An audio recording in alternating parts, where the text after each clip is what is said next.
Welcome, everybody, to the Comics Aficionados podcast. We've got huge news today. Obviously, we were going to talk about retcons that need to happen, kind of in the spirit of everything that happened in Flash 761, Nightwing 74. Oh, there he is. What else would we have? Teen Titans Annual number 12. There's a lot, or Young Justice 18. There's a lot of changes going on at DC Comics. We're going to talk about retcons that need to happen at DC and Marvel.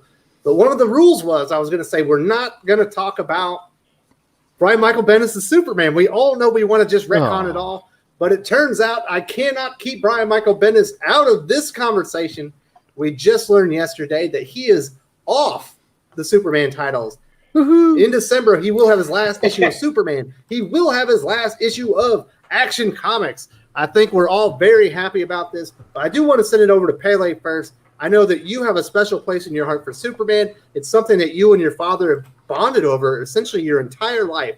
And your father, after 50, 60 years of continuously buying Superman, dropped the title for the first time ever. What are your thoughts on this?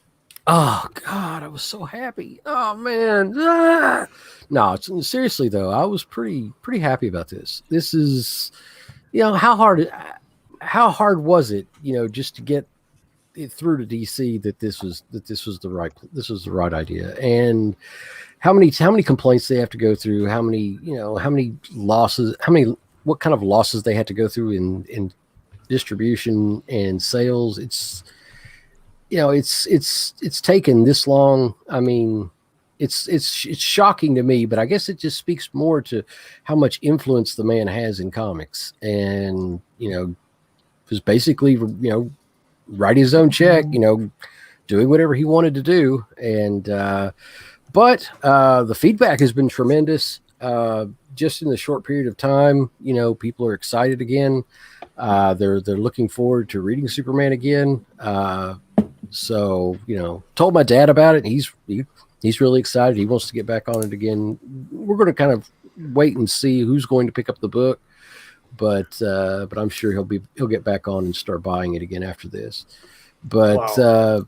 But yeah, it's tremendous. Couldn't 2020 was looking pretty rough. This is a glimmer of hope. Absolutely, the glimmer of hope for 2020. Brian Michael Bendis is dead. Now, thank you so much, Pele, for sharing that. Like I said, you and your father bonded over Superman for a long time. He stopped reading the comic. You are the curmudgeon of critical. But you're all thumbs up and smiles today, so I'm very excited about that. But we've got a great panel for you today, folks. Who we got first? Larry King, are you a Superman fan? Are you happy about this? I sadly am apathetic towards it because I was like, oh my god, because I was enjoying the Gleason illustrated stuff, Jurgens, Tomasi, all that stuff. I was enjoying that a lot. And then Bendis is coming, and which is more of a threat than a hopeful promise. But yeah, unfortunately I'm almost apathetic because I'm like, it might be whoever comes on next might be worse. So I don't know how this is possible, but who knows? I'm you can get worse. Tom King depressed Superman. Oh no! God. You know what? Bring back Chuck Austin. Actually, his Superman wasn't as big. Actually, Chuck Austin's wasn't bad. Berganza would go straight at it, but yeah, I'm optimistic towards the future of Superman. I hopefully they get rid of those wristband things. They brought Trunks back. Great, get rid of those wristband things. Make them Jose Luis Garcia Lopez. Make them look like that. Make them look like that era, that classic look. But looks aren't the only thing. So yeah, optimistic. Absolutely. I know you're a big fan of Superman. You're also a retailer. What's been the buzz around it? Do your customers already know? Are they excited? Are you excited? Are you a little bummed? What's going on? Well, it only came out yesterday, right? Mm-hmm. I've only talked to a few people about it, and it wasn't Wednesday. So, and also we've been having a lot of fires out here, so I really haven't had a chance to chat it up with people like I used to.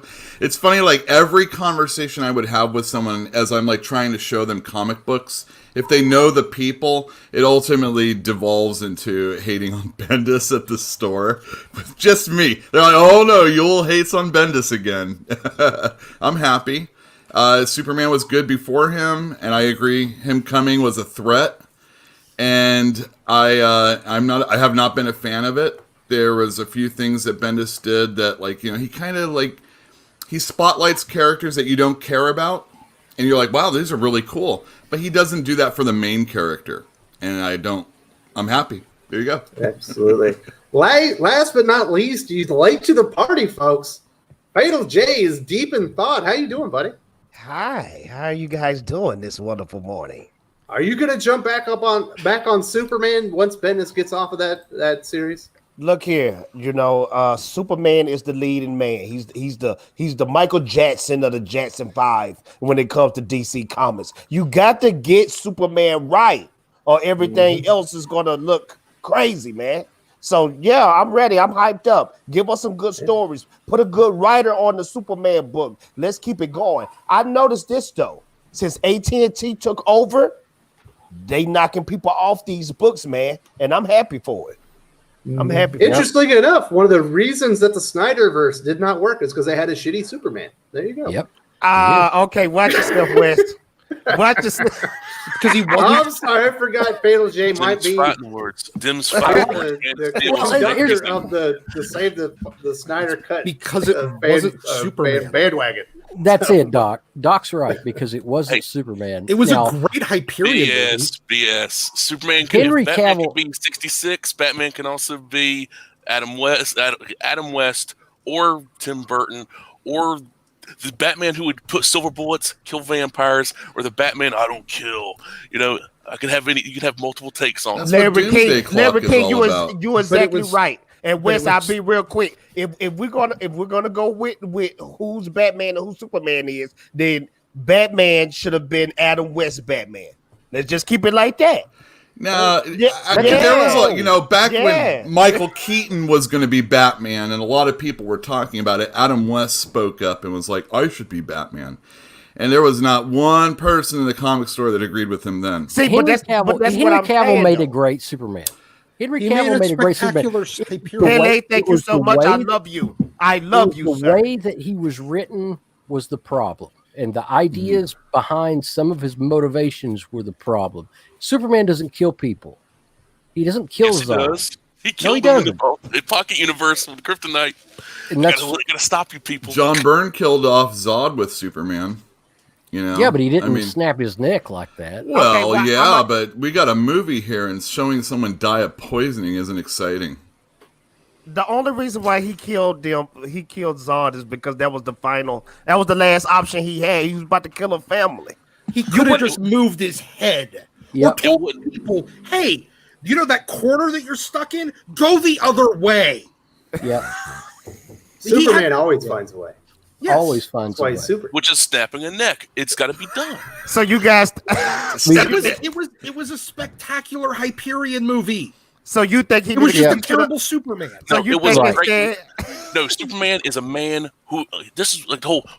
Everybody complains about the whole Pocket. Should I let him die? Pocket's like, I don't know. I don't have all the answers. But if you show yourself, if you show yourself at a young age, the government will come and get you. That's total shit. See, that you're probably wrong, man. It's okay to be wrong. But it's not wrong. I'm gonna meet you again. All right, fellas, we're not here to talk about Zack Snyder's terrible take on Superman. Yeah, really. I did start it, but I am the host, so I'm poked the Fatal J Bear. I do want to say this before we kind of get in all the festivities. This is your first time on the channel, and you have to subscribe. What are you waiting for? Subscribe to the channel. Hit the bell for notifications. Got lots of content about DC Comics and Marvel coming out in the days ahead. Give this video a thumbs up if you're enjoying the panel so far. This is just the beginning, folks. It's only going to get better. This is hot. We're breaking down already. I know what they're waiting for. I know what they're waiting for. I do want to say this. When I was reading Brian Michael Bendis' Superman, actually his Man of Steel miniseries started out pretty good. I didn't like the way it ended, but it was fine. Obviously, there were people ready to read his version of Superman. The sales were quite good at the very beginning, but it just fell off the rails so fast, Yule. And it was the moment when Zod is no longer Oz anymore. He just kind of forgot that whole storyline they were doing. He shows back up and he's like, John needs to discover himself with his grandpa. I'm taking him with me. And Superman's like, well, I wouldn't like that. He's like, well, I don't care. And then his wife's like, well, I'm going with him too. I need a story. And he's like, I would prefer you all stay. And then they left, and he just let it happen. I was like, I don't think he gets this character. I don't think he gets this family. And it just fell off the rails right there, and it never recovered. It only got progressively worse. When did you realize that Brian Michael Bendis wasn't the creator meant to be a Superman guy? When they announced him, was pretty much it. Going back to that whole thing, I would love to be Bendis's kid if I was like, duplicitous. That guy will let you get away with everything. Good parenting right there. It was probably when he made a deal with Zod when he was in the Phantom Zone. And then Superman didn't save Zod at the end and left him in there. That is so... Like, I was liking Zod. Like I said earlier, here's Bendis making me care about a character that I shouldn't care about. But here's Zod. He's teaming up with Superman. They're going to go after Rogol-Zar and all that stuff. And then Superman ditches him at the end. I think that was like the final straw for me. I was done. Mm-hmm. All right, what was it for you, man? I'm sorry. No, it's all right. Go for it. Haley, what was it for you where you just realized this ain't working? For Bendis? Yes. Oh, when they were implying that Lois was, getting banged by Luthor, I mean, I'm like, no, hell no. You're not cucking Superman. No. Mm-hmm. And that's when I was just, I'm out. Peace. That's actually, coincidentally, that's also when Dad cut out. Because he was like, just the look on his face on that, he was just pale. And I'm like, you got to that part, didn't you? He's like, that's disgusting. He goes, I don't want to read another issue. And I said, I agree. There you go. Weird characterization. He was such a happy family that she would go off into space with her son, leave him in space with his insane grandpa, then come back to Earth, not tell her husband, and then be messing around with or imply that she was messing around with Lex Luthor behind Clark Kent, Superman's back. I was like, what is this? It's like my dad said, it's depraved. And he's like, there's just, and just the see, how did he put that? He's like, there's something very wrong with this Bendis fellow.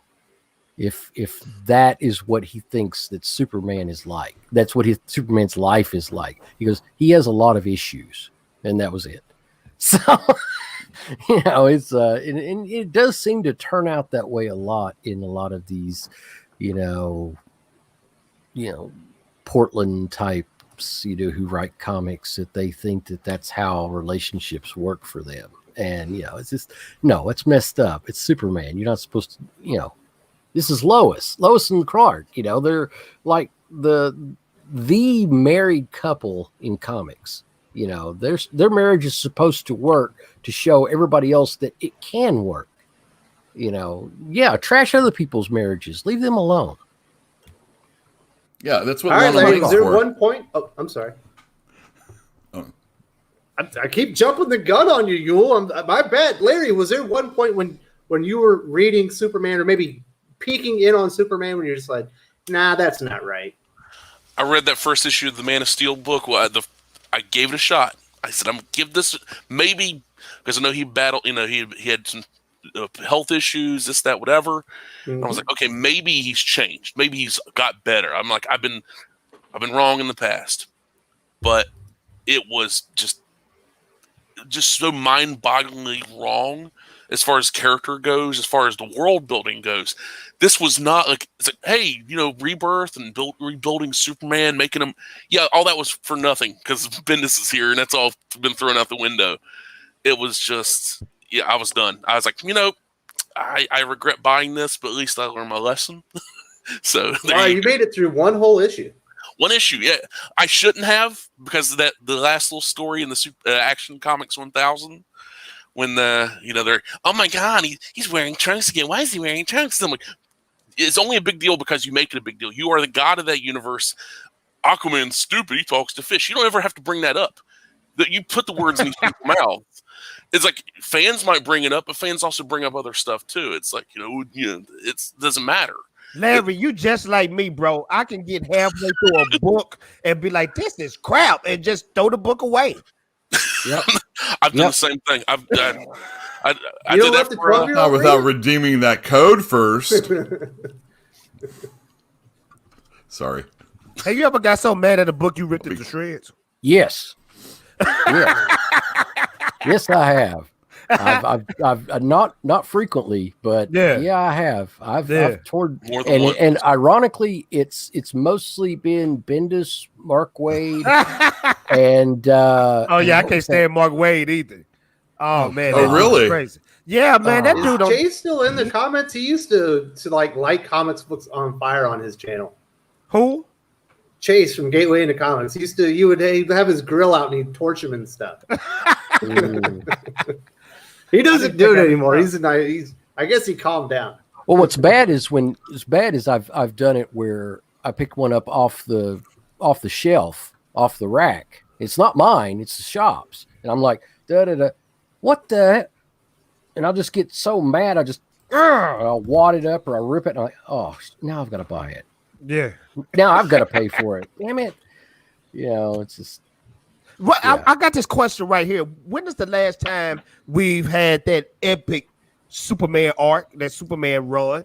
What are your guys' opinion? Because to me, it seems like it's been a while since we had a good Superman book to talk about. No, I thought the Tomasi's Superman and Jurgen's Action Comics were both excellent. I wouldn't call them. Were they really epic though? No, they were good. They were solid. Yeah, they were like foundations. They But were have there been anything on the level of Death for Superman though? Mass market reach like that? No, I'd say no. Well, Yeah. nothing has really. You saw that on CNN. Yeah, I can remember when I was a little kid, like people were going crazy on the news channels. What? Superman's dead? We supposed to riot. Oh yeah, it was. And, It was then, crazy. and then I remember when Superman came back in that black suit, they was about to riot then. They was about to riot. I think the last time Superman was like really relevant was maybe when like Lex Luthor was president. No, Yeah, I love those. it was when Jim Lee was drawing. Yeah, but that was such a shit story. It doesn't matter. You It know does what? I matter. agree. It sucked. I Brian Azzarello is one of the worst, Oh, man. and that The is art- one of the worst. The art was beautiful, but the story did suck though. The point I mean, that's a was it became two-story at very best. relevant. What about the Jeff Johns Richard Donner run with Kubert on artwork and Eric Powell? It was all right. I mean, Did you guys great just make artwork. Doc leave for disrespecting No. Jim Lee? Really? No, Doc's not gone because I was talking shit on Yeah, he'll be I, back. I wasn't talking shit on Jim Lee. It just didn't save the book, is what Hold I'm on, he saying. in the chat talking about I give up. Thanks a lot, Yule.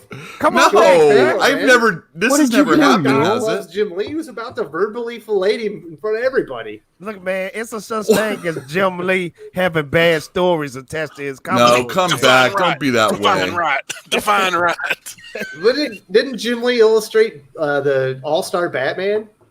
Oh, that was horrible. That was Oh, one of like man. the worst That Batman was Frank ever. Miller, So right? this is an anti-Jim Lee episode now, is what No, you're telling me? Apparently, No, I got no damn well problem. better not be. I love Jim Lee's work. I love Jim Lee too. That's my favorite artist. But look, Well, let's All-Star talk about Batman was Death horrible. Blow then. You like that one? I got Death Blow like the first Oh, one okay. he did, but it looked like he took the style of Frank Miller on He that one. did. Yeah, and Frank Miller came out and said that, and it's Yeah. like, yeah, well, what about Will Eisner, Frank? You know, I mean, Wally Wood. That's true. That's true. Well, more Johnny Craig. Johnny Craig, Oh, okay. and that's more of that style for Miller. Johnny, if you ever looked at the art of Johnny Craig, but well, story wise, Well, what about like Krigstein and stuff like that, right? Yeah, but story wise, he just ganked Eisner's. Hey, sans serif, I'm gonna take this and make this a lecture. I'm trying to get a hold of Doc. I think he's done with you guys. No, Is Doc really mad? Doc, we let's see in sorry, private sir. chat. Or was that Doc, from He's- before? He's upset. No, he's not. He can't No. be in private chat. Can't be You did it. What upset did you about do, Yule? that. Doc, look here. Jim Lee is my He- favorite. All right, well, artist. I'm Smirks sorry the if you like name of Brian Jim Azzarello. Lee. Doc does not put up with that. Jim Lee is cannot foaming. save Brian Azzarello. And you know what? I'll tell you, let's keep it with Batman. He did that horrible grooming thing with Batgirl and Batman in The Killing Joke. Horrible. And that's all Azzarello right there. He sucks. Have you ever read 100 Bullets? It's like so stereotypical, like dialogue, and that's Rizzo doing the art on that, and it can't save it.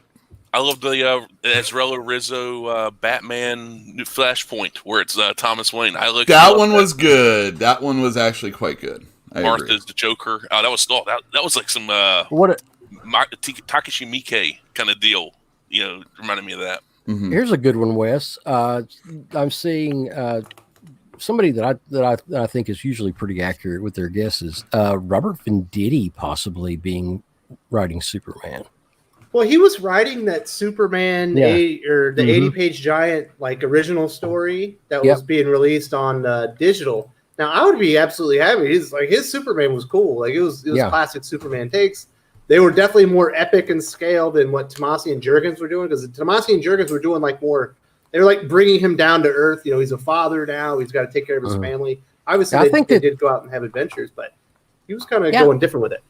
I think that would be a good tonic for the shit that Bendis has done to Superman, kind of like grounding, bring him back around to, more of the wholesome Superman again. But did anybody read the Hawkman book that he and Hitch did? Oh God, yes, it was amazing. That's Wes's favorite series for the last 3 or 4 years. Yeah, same here. Hey, the last Superman book, but I guess it wouldn't be just a Superman book. It would be a Batman Superman book. The last one I was really invested in was the one that Michael Turner drew. I'm trying to think of the writer. It was like a Supergirl story. You guys remember that? Batman Superman, With yeah. Jeff Loeb. Yeah. Jeff Loeb, yeah. That was a little fun story. I ain't gonna say epic, but it was a fun book. Pretty good reintroduction for her. I didn't really care for the costume that much, but whatever. Yeah. So I have a question for you guys. I mean, seriously, about Bendis. Do you think that his goodwill, his cachet, his value to a comic company, has it been fully spent, or can he still revitalize this? I think that he's done as far as DC is concerned. I think at DC they're going to bring him into JLA for a short period of time just to kind of save face, so he can save some face. But they're trying to get him toward the door. They're pushing him that direction. So, well, we know that just recently they did evaluate all their exclusive creators. Your Tom King, Scott Snyder, and Bendis, and we know that according to the rumors, they changed the terms of the contract. They're not quite what they were. He didn't get the pick of the litter. Obviously, he's off Superman. I don't think that this was planned. I think this was a forced on him. Superman sales were tanking. Are there characters in DC I think he could work with and do okay? Yeah, I think he'd be fine on the question. I think a Manhunter comic would be kind of cool. I don't want to see him on Batman. That character is far too important. He disregards continuity and tries to make everything he creates more important than anything that came before him. So you can't put him really on a big character. That's his problem. Mm-hmm. But apparently, him on Justice League is a terrible fit. Not only does he have Superman there, you've got Wonder Woman, just as hopeful a character. He doesn't fit in with that world. Yeah, you're going to end up with Batman and Wonder Woman banging in the closet, or even Jon Stewart. He's not, he's a pretty straight-laced character. He doesn't bend his morals very often. No. Bendis doesn't understand morality. Is one of the main problems. His morality is so many degrees off of kilter of what would be considered heroic. So it doesn't matter. He doesn't know how to even pretend. He doesn't know how to fake it. So he needs to do Suicide Squad is what he needs to do. There you go. Suicide Squad, or to do Birds of Prey or something like that. Where he can perfect. Where he can go off, do his own thing, and just and mess with some characters that already play around in a gray area, and just leave the moral characters alone. Or teenagers. No teenage characters ever again. He cannot write teenagers at all. Did Brian Michael Bendis do the book Powers? Did he do Powers? Yeah. Well, that's one good thing that came out of his career. Oh, Bendis has done some really good things. Yes. Torso is the number one amazing. guy for a while. Yeah, I love Torso. I just like that's where he is good. You know, that's why we get the idea that he does grounded stories better. You know, he might not actually. He would probably do a fine Batman. Where I've said it before. I think Batwoman would have been the perfect character for him. It's in the Bat universe. This is a character that needs a little oomph, and he would be the writer to actually do that. But we didn't see his value when it came to selling Superman. And I have had customers that moved over from Marvel to actually read Superman for the first time because of Bendis. And DC for a long time has been running towards, you know, kind of mimicking Marvel, but with their hires and the way the characters are going, you know, with DC New 52. But the sales aren't there. It's, you know, it's same old Bendis, but no new sales or no real sales, no significant. If it weren't for comics journalists, Bendis wouldn't even be in comics anymore. They saved him? Yeah, because they just talk him up. They talk him up and talk him up, and they say, "Oh, Bendis is awesome. He's like the great, you know, he's the great ambassador to comics. He's the great, you know, he's the greatest writer of his era." Groundbreaking Superman run is like, yeah, groundbreaking. You know, and you know, like the masses like Bendis a lot more than me. So I don't actually trash him so much. It's just if the conversation gets longer and you start talking about the way stories are written these days, it ultimately comes back to, you know, Bendis kind of perfected it and everybody followed suit. And it's because of him that I hate, you know, it's because of all of the stuff that he's done that I hate Bendis. It's not because he's like really crap or anything like that. It's just, I mean, he is kind of crap. Oh, he's extremely. He's very crap. You know, it's something happens. Well, we've got to talk about it for 4 or 5 issues. You know, and just keep pointing back to it. You know, and it's just it's like he does one momentous thing, and then everything is associated with that thing for like half a dozen issues, and that's all they talk about. Remember when that thing happened ago? Legion of Superheroes. I think it's past 10 issues now. And there hasn't been a resolution to one story. Exactly. It's just them talking and talking and talking and talking, introduce a character and talk and talk and talk.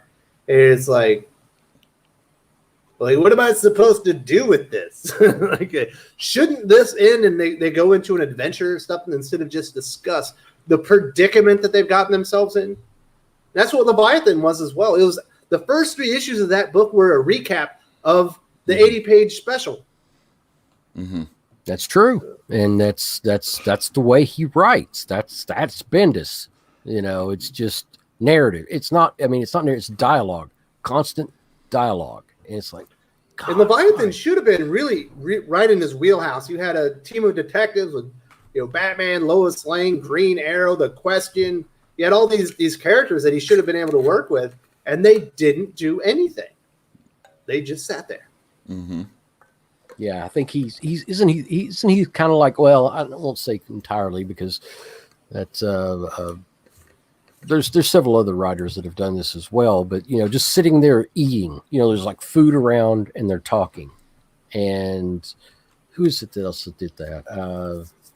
Every single comic had like a breakfast or a lunch or some shit like that, and they just sit and talk around each other for like 10 pages. Can I ask a question? What makes a good Superman comic book? Because I hear people say all the time, that's not Superman, that's not Superman. But then I'm wondering, okay, what is people thinking when they say that? Because do you want the da Superman, or do you want something more grounded to what's going on today? So what makes a good Superman book? Not grounding Superman in what goes on today. Superman's above what's going on today. He transcends the moment. But Wes, wouldn't you want Superman to be a little bit more realistic so people can relate to that character? Superman. I've told you this multiple times. What are you talking about? That I don't want. You keep bringing it back to Snyder, and then we go into a whole Snyder. No, I'm just saying you keep bringing it back to Snyder. I'm telling you, I summarily rejected that Superman because of that. No. Okay, so he's not Batman. Okay, so the movie Superman Returns. you like that movie more than Man of Steel? No, Because that movie was sucked. that was the comic book Superman that I'm thinking everybody wants. Remember No, Superman? you need to watch. No. Did you read Reeves. Scott Snyder's Justice League by any chance? There was that Superman when they were in like the fifth dimension or something like that, and he was like all stuck by himself, and he was, trying to get out of this really horrible situation, but he had to like remember all the really awesome moments of, who he is and his family, and then he got out. That was some really awesome Supermaning in that comic book. Someone said All-Star Superman. Those are really good interpretations of the character for sure. Superman for all seasons. For all seasons. All-Star Superman drawn by Jim Lee. No, that was Frank Quitely, sir. Yes. Quite frankly. Okay. Those are all, really good ones. Mark Waid did Birthright, which was a retelling of the origin. That was pretty good. Jeff Johns, we talked about him. He did Secret Origin, I think it was. Man, Up and Away. That's the one where it's at. That's the best Jeff Johns. I think it's with him and Kurt Busiek, right? Yes. Don't remember. Jeff Johns is the great. Yes. Jeff Johns, he make reading comic books fun. What books are he on right now? Shazam. None. Shazam's over, right?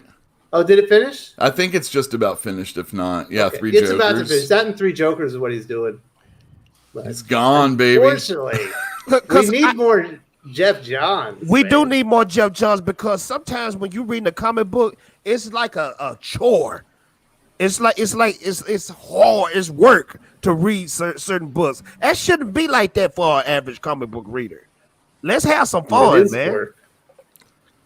That's the biggest think problem that's with what- Bendis' comics is it feels like work when you read them. Yeah. You have to what's put so- it down. That's what's so good And about go regroup your mental faculties so you can get through the rest of the book. Yeah. Absolutely. Like, That's what's so great about Tynion's Batman is it does not feel like work. It is just, it's absolute. It is just so amazing right now. It's one of the best Batman runs in. And sometimes decade. Tynion can be a little wordy. I mean, that can be It can work be. getting through a lot of his stuff. Like his detective for me was not good at all. No, I'm talking specifically about the Joker War and the prelude Yeah. to Joker War. That's No, I mean, just- I'm like, he's cut it down quite a bit. And like when there is a page, when there's a ton of dialogue, I don't feel like, I want to skip it because like it was on all the other pages also, Yeah, I've had so many people that, and this is what's been missing at the shop is people that want to sit around and talk about the storylines, and people that want to stand, and actually discuss what's going on in the comics instead of just buying their books and leaving.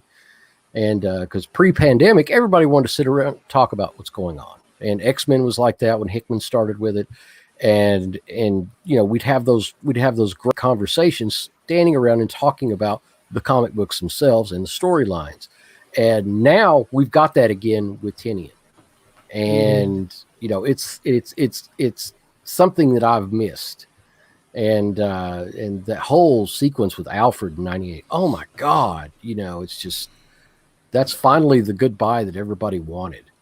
And it's just, that's what we need with Superman. We need that revival. We need that back to basics. This is who Superman is. This is what he represents, and just bring it back to where he's supposed to be, and then you can branch off from there. But Bendis has pulled it so far away from where Superman should be that it's going to, it's going to take some clever writing and some, clever work to bring him back to center again. Yep. So I do want to reference Dante9345. This guy just doesn't like anything. That is not true, sir. I wasn't a big fan of Tynion's Detective Comics run. I think his Batman right now is fine. I think it's been a little bit too decompressed. What happened in this issue probably could happen 2 issues back. Doesn't feel like anything's happened for 4 issues. But I like lots of comic books. I like Daredevil. I'm loving Batman 3 Jokers. There's plenty of comic books out there that I like. I'm really more into indies right now. Something is Killing the Children. What else? We got The Plot. There's tons of comics I like. If you want me to just sit here and spout poetic about everything you like, you've come to the wrong channel, sir. I'm going to give you my opinion, and so is everyone else on the panel, and that's why they're here. If you want someone to just give you the opinion that you like, you can go over to a shill site. This here is for serious discussions about comics. Thumbs up, buddy. Shill sites don't. No, there's no ratings in liking things. Please. Hey, just go to Kevin Smith channel. Just go to Kevin Smith channel. Go to Kevin Smith's channel. He'll cry for you and tell you how amazing everything is. You know what? Even though Kevin Smith likes everything, I like Kevin Smith though, man. Yeah, he's a nice guy. I like him, man. He's pretty good. Him and Bendis should do a book together. They both had like near-death experiences around the same time. Kevin Smith technically is still on the hook for a Daredevil, a Bullseye comic, right? Oh yeah, I remember that. Doesn't he still owe us 4 issues? Something like that. 3 issues, right? Or 3 issues, 4 issues, yeah, something like that. We're still waiting. It's been 10 years, man. Come on. Doesn't he have another part to Batman also? He did Cacophony and that other one. Is there like a third part? Widening Gyre or something? Oh, yeah, exactly. Where he got his friends' jobs, because nepotism. Oh, sure. Well, I mean, come on. I hired Kevin Smith and I got these other people that are going to do stuff. It's better than paying the other people, I guess. Yeah. You know what I do like, Yule? I like Kevin Smith's Daredevil. His Daredevil's good. Talk about wordy. That's a chore. And Quesada is doing his best freaking artwork in there, and it's covered up by so many bubbles. But that Spider-Man Daredevil issue was excellent at the very end. Good stuff. I like Marvel Knights. It's too bad that 20th anniversary got butchered so badly. Yeah. Oh, those are disgusting. Man, Donny Cates is the big seller, and then every issue is like Donny Cates, Matthew Rosenberg, Donny Cates, Vita Ayala, Donny Cates, someone else that's not talented. And they were all just completely discombobulated. Nothing meshed together. And I was like... not all of Marvel Knights is poor. No, not all of it's poor. I think that the work that they did in Sentry is just amazing. Because I'm a big Sentry Marvel Superman, right? Yeah. No. It's Marvel's Miracle Man, right? Is that it? Okay. Well, kind of, sort of. And then they got it Miracle Man. That's talked to Paul Jenkins about that. Yeah, he basically admitted that. Did he? I think Heroes Con. He was like saying like, it's kind of like that. He wasn't like fully committed to it. It's like I understand. Y'all know I interviewed Paul Jenkins on my channel. Oh yeah. Oh man, he's kind of hardcore because I was asking him, did he take anything from the Mirage Studios when he used to work with them? Kevin Eastman. And I don't know, he got kind of mad at me. He was like, I never have done that in my life. Well, I was like, you know what, Mr. Jenkins, I'm sorry, sir, but if I would work for Kevin Eastman, I'm taking some stuff out of the studio. I'm sorry. I'm taking like 3 comics. Yeah. At least an action figure. I said, you never took any comic books or nothing like that? I have never done that in my life. Should be a part of the Creators' Bill of Rights. Possession is 9 tenths of the law. Paul Jenkins, don't get it twisted. I love you, sir. I love you. You just good. Doesn't Jim Cornette have a collection of really weird stuff? I don't know. Probably sex tapes with his wife and some other wrestler. Oh, that's really strange. I didn't exactly expect you to go there. I was talking about memorabilia from wrestling. But all right, there goes that moment. Let's get back on to Bendis. All right, Paley, you mentioned Robert Venditti. Obviously, I would love that. I think he's done a fantastic job. His Superman that they ended up doing as a DC digital first when the pandemic shutdown happened. Yeah. I think it's excellent. It would be even better with a better artist. And he couldn't really do probably the things that he wanted to do because he had the actual Superman title going on. Is there another writer you have in mind that you would like to be on Superman? Just like a wish list, like Tom King? Jeff Johns. Jeff Johns or Venditti. One of the two. I think that's what it needs right now to just rebuild the title. But as long as they avoid somebody like Grant Morrison or somebody like that, that's not the right time for that. Man, Grant Morrison has a classic Superman run. But All-Star Superman's like top 5-10. Yeah, but it's not.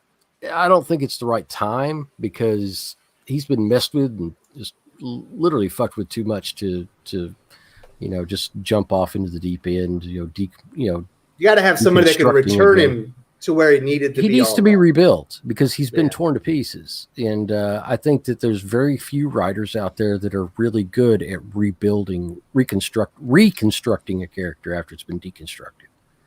And Peter Tomasi obviously would be another good one, but I don't think he'll be going back. No, I feel bad when people go back because that magic just usually doesn't, get reclaimed.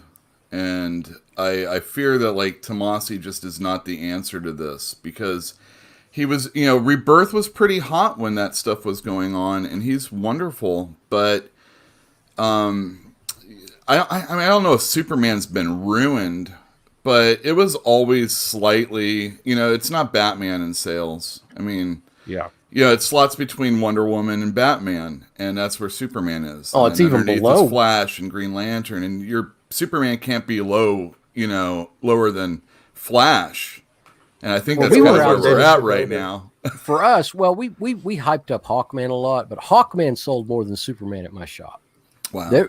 We sold so few Supermans during Bendis's run that I actually canceled the title for 2 months. We stopped ordering Superman because nobody had it on their pull list anymore. Well, all right. So like, I don't do social media all the time, but I pay attention. And there were a lot of people that were pissed off about Hawkman being canceled. There's nobody pissed about Bendis being kicked off Superman. I haven't seen that at all. Not at all. I had 2 comments out of almost 300 of people were like, that run is great.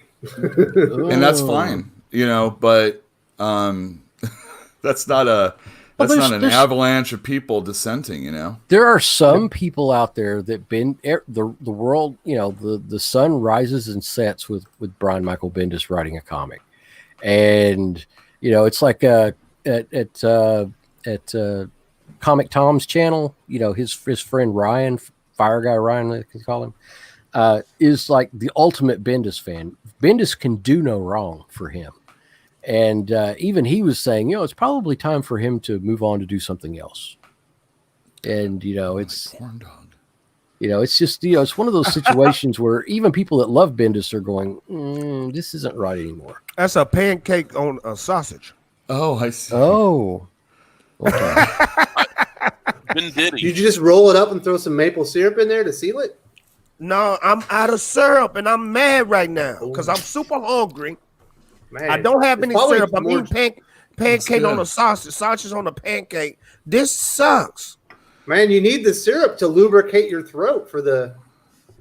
You trying to say Fatal J needs lube? I don't need no lube. Don't eat that way. Look here. I don't need any lube there. Larry, who in comic books can write Superman and make people actually care enough to purchase it? Honestly, I think Venditti, because look what he did with Hawkman. Nobody really cares about Hawkman. People like, I did Jeff Johns' book, but compared to what Venditti's like, okay, I'm going to one-up that. Not only, a character that had been out of the spotlight for, a decade, really, for the most part.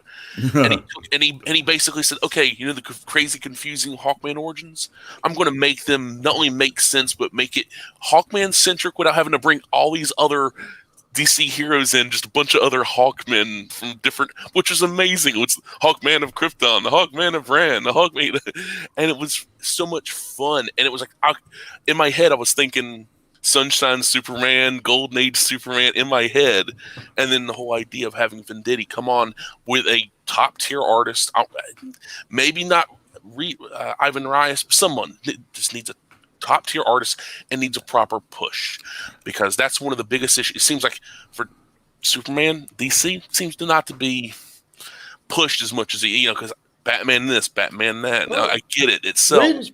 When Bendis relaunched the Superman titles, he got Ivan Reis on Superman, but he got Steve Epting on Action. Like, those some heavy hitters. Like, those books were illustrated beautifully. Yeah. Yep. I say give Venditti that kind of artist. Ivan Reis, man. I love Eddie Barrows. In my opinion, what they need to do is they need to stop Superman entirely. Stop this run. End it. And then do a mini right now.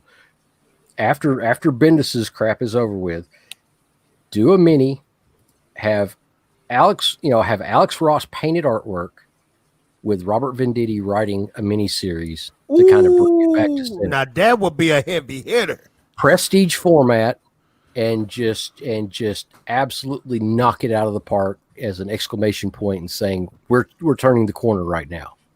But you know what? They not thinking that way though. Yeah, but not at that's all. what they should do. Dude, it's so upsetting that Ivan Rios, we bitch about people not sticking on comic books longer than 6 or 12 issues. This guy has been basically on for, he's going to be like 28 issues. And what a spoiled run. It's so sad. Like if he was doing X-Men during this time, oh my God, or I mean, X-Men's got a fine artist, but pick a book that's not got a good artist right now. And have this guy on for 2 years plus, and it's this story. Oh, so sad. Yeah, sorry. It's a hard time. You know what the other? Sorry, Larry. No, it's like hard times, like prison. It's like, sorry, Ivan, you gotta work on the Bendis book now. But You know what Pele, the worst got a part point. about this is Patrick Gleason left DC because he couldn't stand what Bendis was doing. Is that really Like, the screw reason? this. Yeah, he did. Yeah. Wow. He had no input on the characters anymore. Artistic differences is what he said. Can I get Ron the recipe real quick? My wife, during her old job, she just transitioned to another one. She used to work at a cafeteria. So what she did right before she left, and honey, I'm sorry, I'm telling you secrets, but she took all the food that was in the freezer and put it in my refrigerator, and that's the recipe. Take stuff when you leave the job. Yeah, take that, Paul Jenkins. Boom. Actually, Jay would love this. My wife takes the homemade.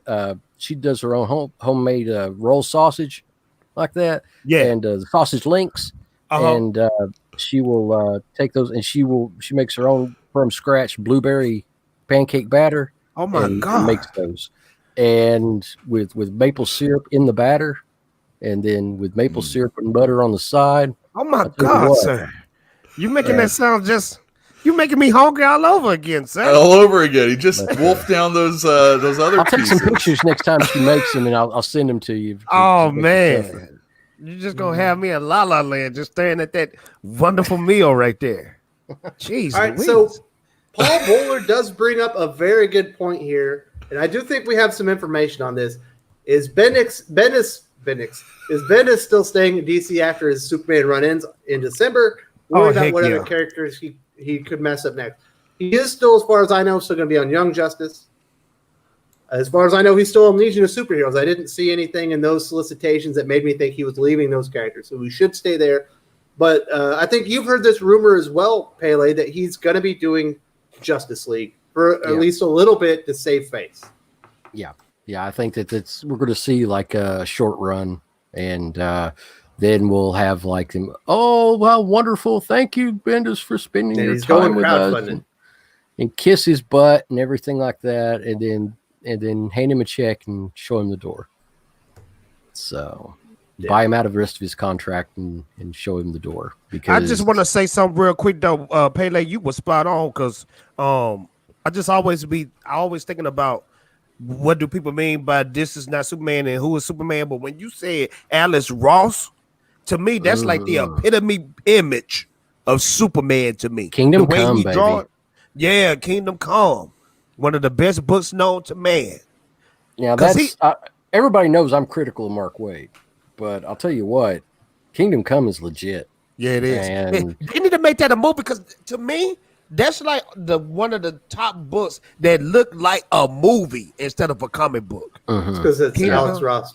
Because it's Alex Ross, man. He is one of the top 5 greatest artists of his time. And comic artists. So I say for Superman, we bring Venditti and Hitch back together again for that Superman. What do you think?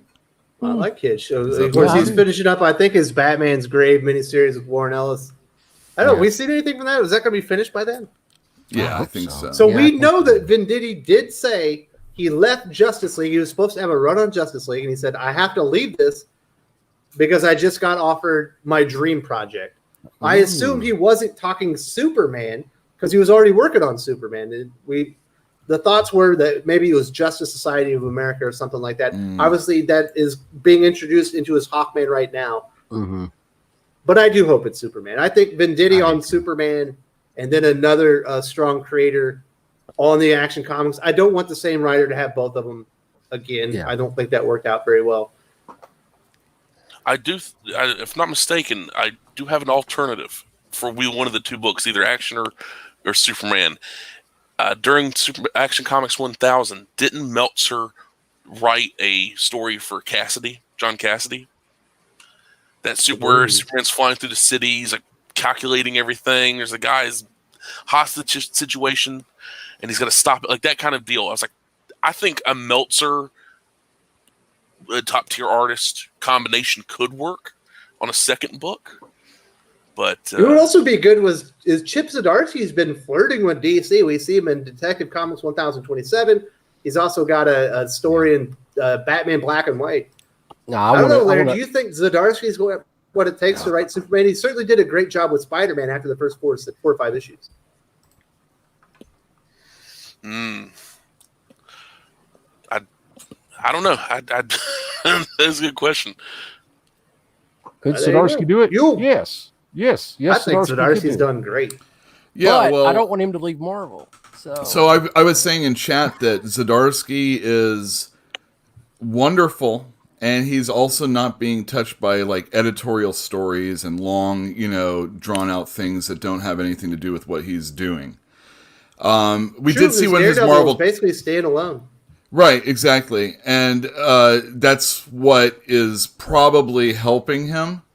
Because once you get the attention of editorial and you are pushed to that upper level stratosphere, it seems like you have to do other things to make, your value worthwhile.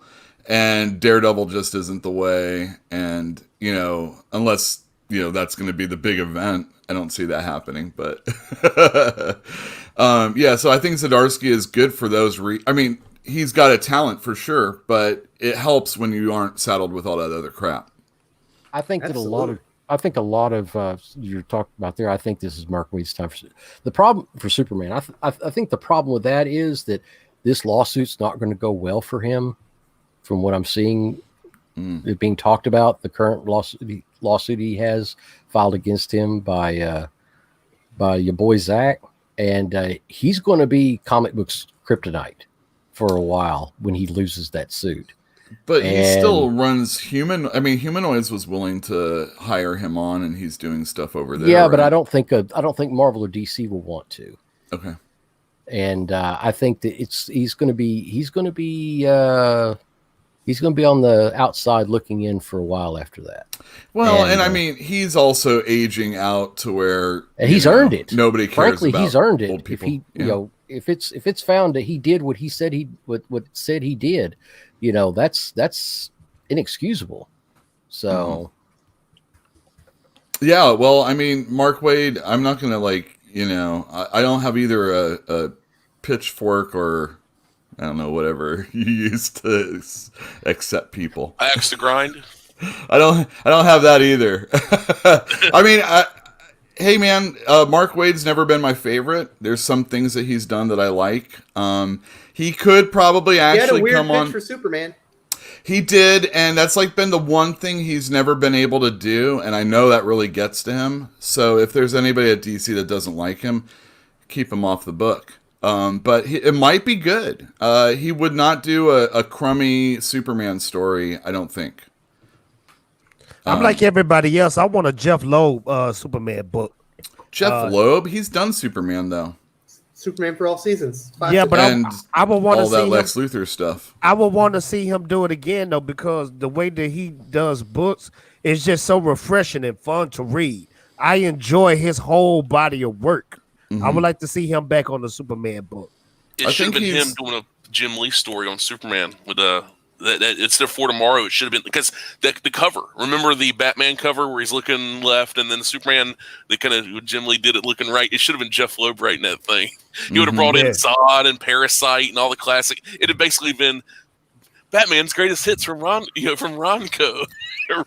Yeah, that kind of deal. Yeah, for sure. I mean, I'm like Pele though. We most definitely need a top tier artist to bring back that big Superman book like Dan Jurgens or Alice Ross. I think we need that. Jorge Jimenez, baby. Huh? Although he's on Batman right now, but his Superman, specifically his Jonathan Kent, was great. Yeah.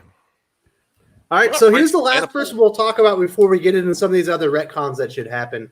What do we think about Joshua Williamson? We know he's ending up his time on The Flash. I think what he's done on The Flash, I guess it's about 100 issues now, has been borderline classic. I think it's going to be talked about as one of the top 5 or 10 Flash runs of all time. I think he's done a lot of great stuff. His last issue was amazing. I kind of in my head, I just kind of think that he's going to Green Lantern. It feels like a natural transition. But him going to Superman, he was writing the Batman Superman, or he is writing Batman Superman right now.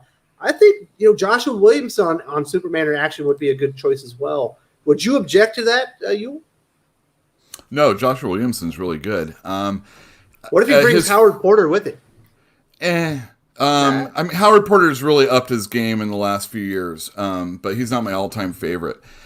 Joshua Williamson has been saddled in Flash with the whole bi-monthly or bi-weekly thing. So there is a lot of Bendis style trade writing kind of stuff, but that's what happens when a 6-part arc has to be condensed into 3 months.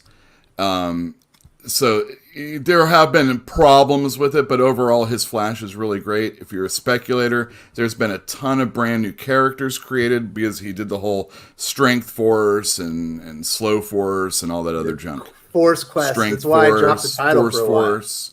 But it doesn't matter. I'm just saying those are brand new characters. Yay, this is a guy who's willing to do that for a company. That's cool. So yeah, I think Joshua Williamson would be really good for Superman.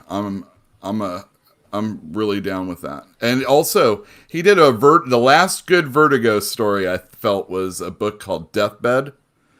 And it was drawn by Riley Rossmo. And that was an excellent little miniseries. So he's got chops that aren't just, mainstreamy stuff. So check it out. Well, absolutely, yeah. He's got gosh dang it, what's Williamson? Does he do Nailbiter also? He's got another big one out right now. But it's just going, I can't remember.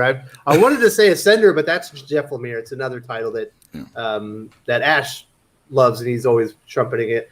But Larry King, you have anything to say about Joshua Williamson on Flash before we kind of start talking about some other retcons? I think he'd be actually a pretty good addition, considering he is willing to branch out and do some new stuff and not just keep everything tucked away for, when I do my own creator-owned book, which a lot of these people, they say, like, I'm not going to give these these characters, but they never do anything with them. And even if they do, it's usually derivatives of it's like, who wants a Flash side character in a comic? I mean, there's enough, knockoffs running around out there. So I think Williamson could be a good addition. Mm-hmm. All right, so the reason we are going to talk about this is because of Flash 761 by Joshua Williamson, where basically we learned that the reason Wally West, when he was at Sanctuary and he kind of exploded and everyone died, that he covered it up, is because it was actually Reverse Flash was influencing him and kind of made him do it. So they retconned that. Then over in Batman, basically Dick Grayson returned from the Rick Grayson abomination that's been happening for 2 years now.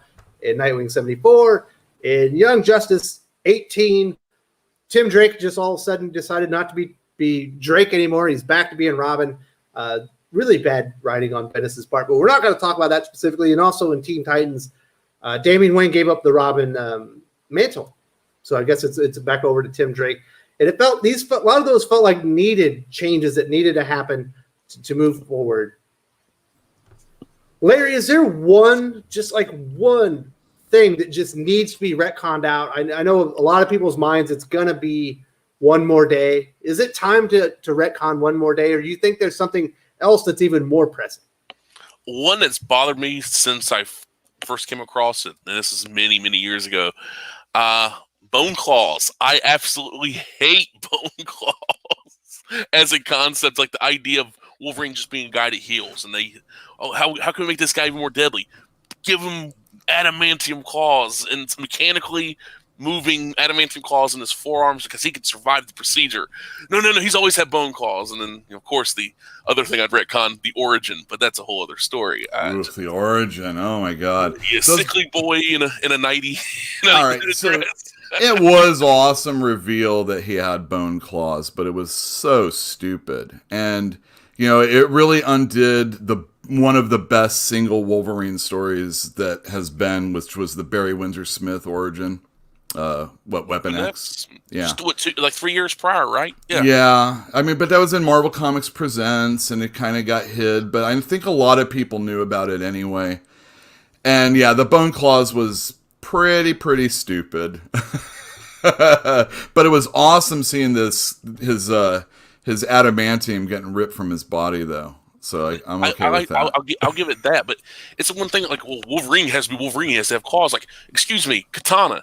I mean, imagine Wolverine going around just getting stabbed by ninjas just still stabbing them with katana and stuff. Yeah. I mean, Lobdell and Cheris when they did that X-Men Wildcats Golden Age, where Zealot gives Wolverine the kind of clawed gauntlet thing, which is kind of funny. It's like they didn't, because bone claws existed. They are in the comics. They're like, nope, we're not going to even touch this here. Yeah. They had some decency. And yeah, origin, that whole James Owsley bit. That was Paul Jenkins. To see, after he got pissed off at you about stealing, you should have said, well, what the F about origin, dude? That sucked. Look, man, I tell the truth. I was telling the truth on that interview. I didn't like that. I didn't like that, man. Yeah, I didn't like that. See, I'm not gonna be the guy to say, yes, sir. That was a great book. No, I'm not that dude. I got to keep it real. Yeah, I tell you what, that was an interesting time, because I remember a lot of people, kind of just, Wolverine don't have adamantium anymore. Well, I don't want to read that, and they just dumped him.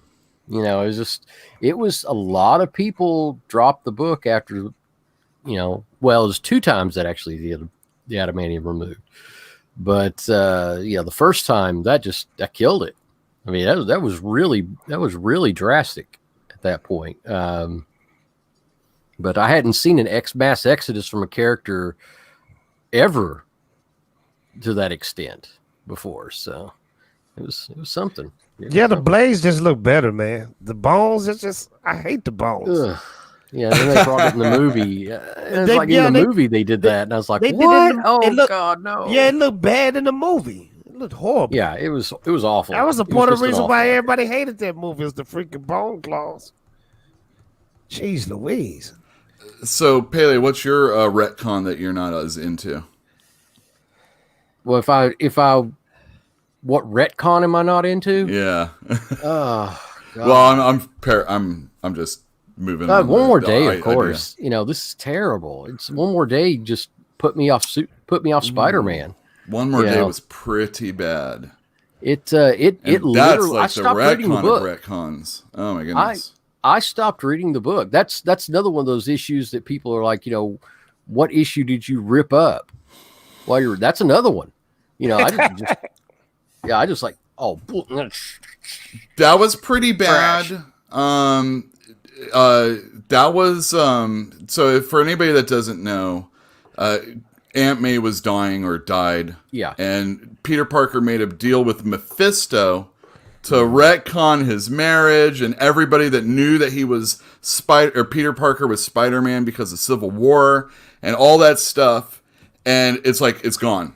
And so is your marriage. And But I thought y'all would have went here. This is what I thought y'all would have went. Captain America, Hail Hydra. Well, they did that. I didn't get to you, Fatal J. They walked that back real fast. Well, did they though? Because that Captain America is still around, and the Captain America that's going around is not that Captain America. I often forget that. Yeah, I do often forget that. All right, here's a mind puzzler for you.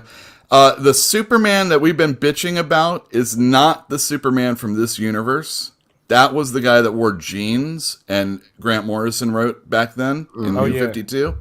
Yeah. He died, And then when Tom King was writing Batman and Catwoman and Lois Lane and Superman were all hanging out, going on double dates and stuff like that, there were so many affirmations about how much Batman and Superman are best friends.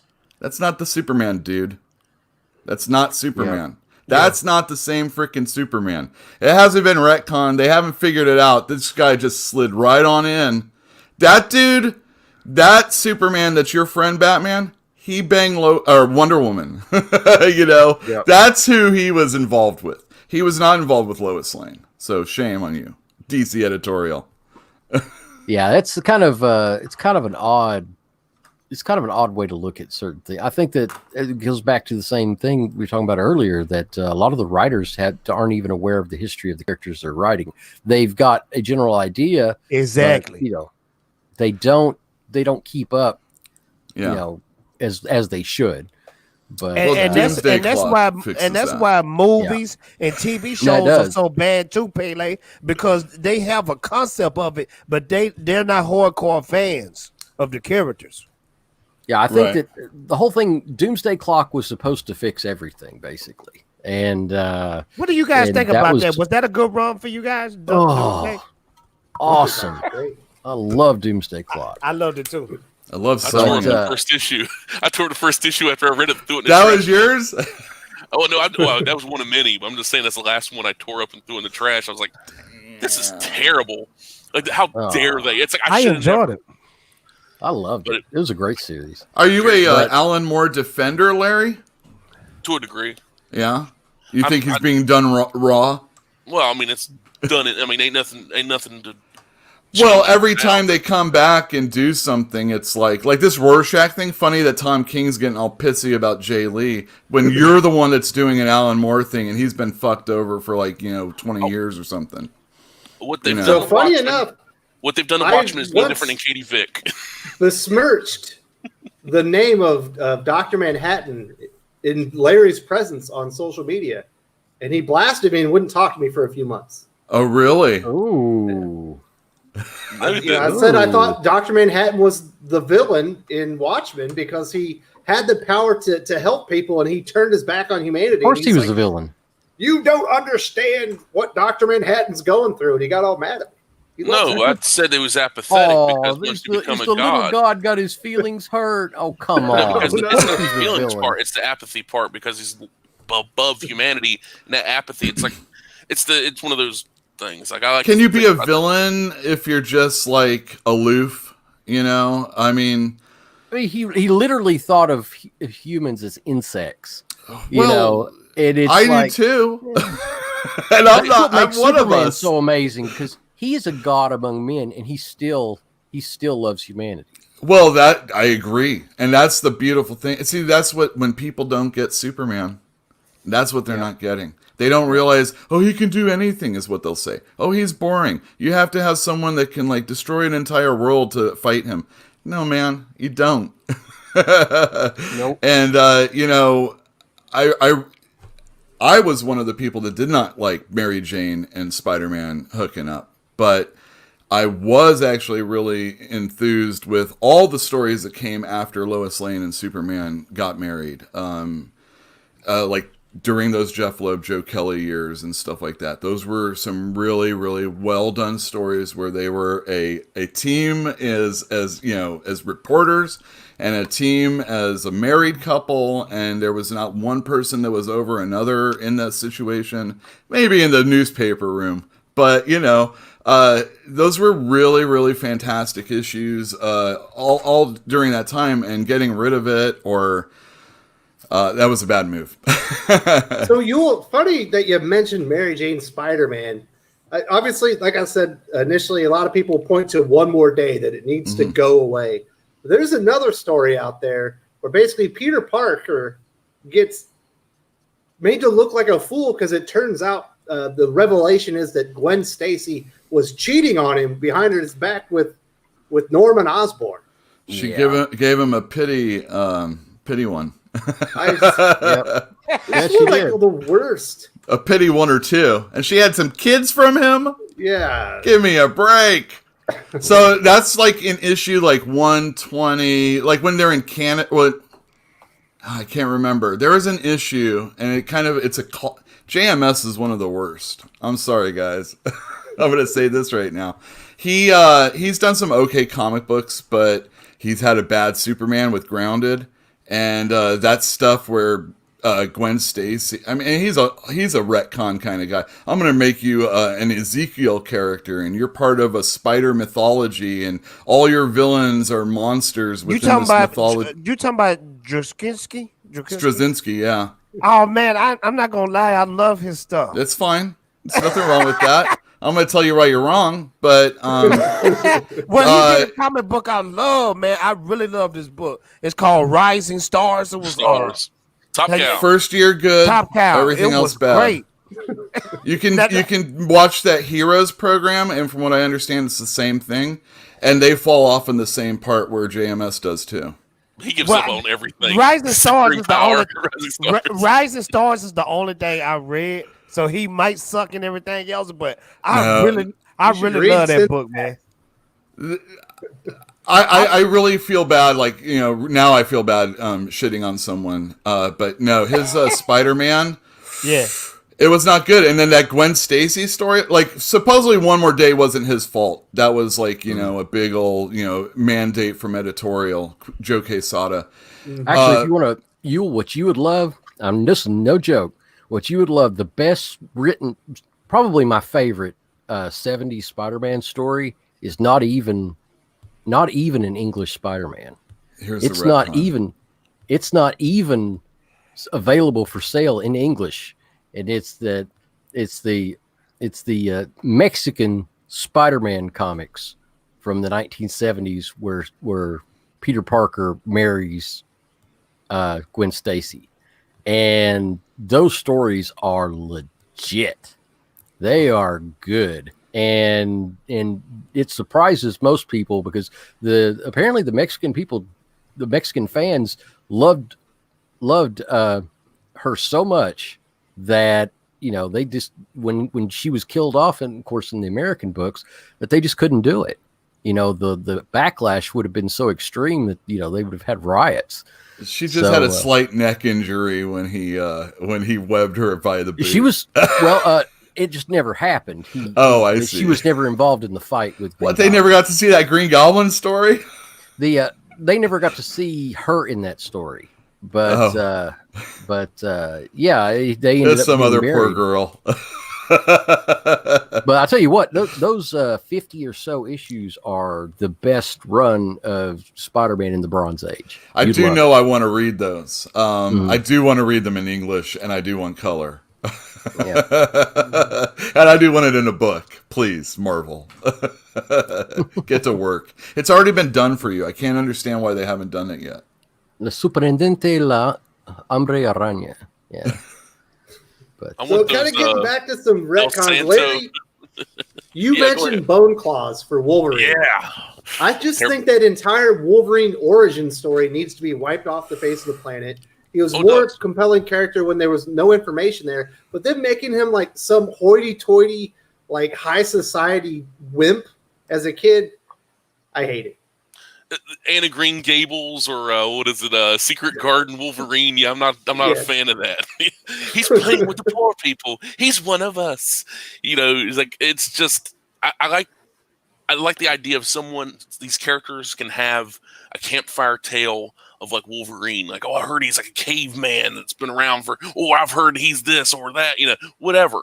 You can't do that now. It's he's just James Howlett, and he was a sickly boy who had bone claws and the healing factor, and it just doesn't have that mystique like the opening of the Weapon X story, which honestly should never go out of print. It should be like one of those read this. Marvel Comics presents. Yeah, yes. Where he's just going to his car, agents show up, shoot him, drug him, and of course. You can only show so much back then, but if you it would be rated R if you show everything, because they're opening him up and taking out his bones and plating him in adamant. It's just nightmarish, just absolutely. And then what happens in the story is it's like a nightmare for Wolverine. It's beautifully done, and it's Barry Windsor Smith's God Among Men comic books, but yeah, it should have never. Origin gone, but then unfortunately the there's people that enjoy it, and hey, that's great for them. But that's a series that is often overlooked. The Marvel Comics Presents from the 1980s and 90s. If it's also cheap, it's like criminally cheap, and people should go out and get it before somebody wakes up and decides that it should be $100 book. The first issue in that series. So. Mm-hmm. I mean, he had some great stories in there. What's some other stuff that they need to change? Fatal J, what are your thoughts of them retconning Quicksilver and Scarlet Witch not being Magneto's children? That sucks because I'm a disciple of Chris Claremont. So anything that he said about the X-Men, the stories, I'm with it. So I hate it. I absolutely hate it. I'm telling you, man. It causes so many more headaches when you think about the characters, and it's like, why did you even do this? You're just ruining you have to retroactively go and fix a lot of stuff when you make a change. It's like Pele said, they have a concept of these characters, but they don't understand the whole scope of things. I think what they do, they just look at the cliff notes and then they write their own story, and they're ruining it. They're ruining everything. Wasn't that a Fox? They don't have the love and passion for this stuff. Wasn't it a Fox Disney deal? Like, you get to have Quicksilver and he can be a mutant, but we get to have Scarlet Witch. We'll do Scarlet Witch without, she's a new next stage or whatever. They didn't call her Inhuman. They didn't call her High Evolution, from mutate or whatever, High Evolutionary creation. But they kept them vague. But it's just like that whole the tail wagging the dog that the movie's wagging the comics, which of course, grand scheme of things, like the comics would be like the tick on the dog's rear end compared to the scope. As far as money goes, money and knowledge, because it's like, that doesn't look. Why is Captain America like that? It's like, Captain America doesn't look like that. He looks like Chris Evans, and there's people that dumb. And I've tried, I've had handed old comics to cousins of mine, and they're like, "What is this?" And it's like, "Yeah, these are the comics the movies are based on or inspired by." No, they're not. And they're like, "Oh my god!" And it's like, and so it's like, throw them in the trash. I don't care. I got fed up with it. I got to the point. I was like, I'm not gonna. I'll haul them all the way up to New Jersey, and then you get that kind of reception. Like, there you go, fine. And that's when I tore up my first Ed Brubaker book. Just joking. Ed Brubaker is Captain America. Just joking. For those wondering, retcons were really effective and good. Like when he kind of reestablished Bucky Barnes and brought it back. The person that could never come back from the dead. Him and Uncle Ben. And funny, Jason Todd and Bucky came back within 2 months of each other. Yeah. It's for those wondering, that's Marvel Comics Presents number 72 is when that Weapon X storyline starts. That was classic, man. I want to mention a couple of retcons I'm not a fan of, and they were both done by John Byrne.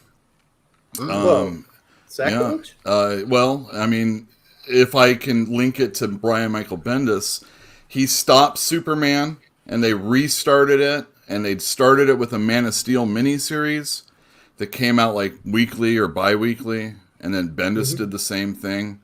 And then he started Superman, and all he did was just change some fundamental things.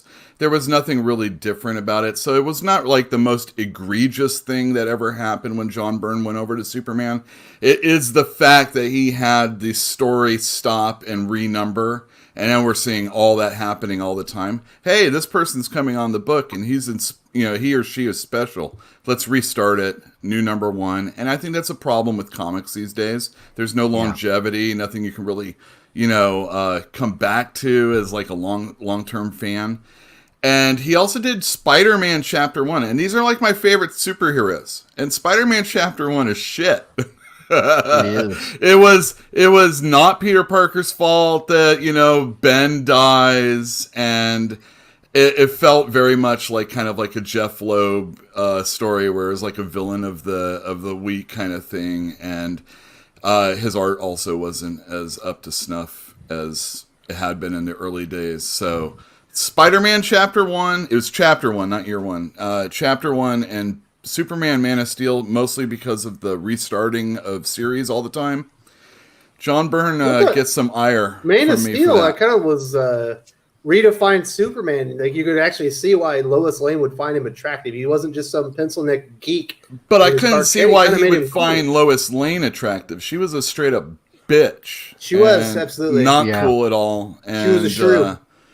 And that was like one of the things that I remember reading in like a comics journal or something like that. When they're obviously going to hate it anyway, but because it's mainstream.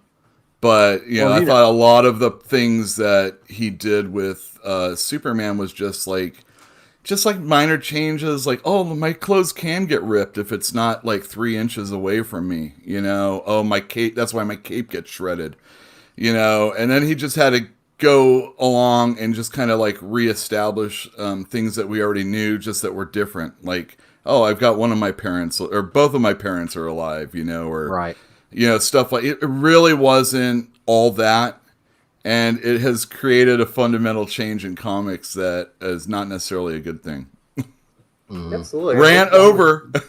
Variant covers and stuff like that. Fatal J, I know you got to have one thing that you just want to have retconned out of the history of comic books that people kind of establish. What do you need retconned? Just close your eyes and point to any Captain Marvel comic book.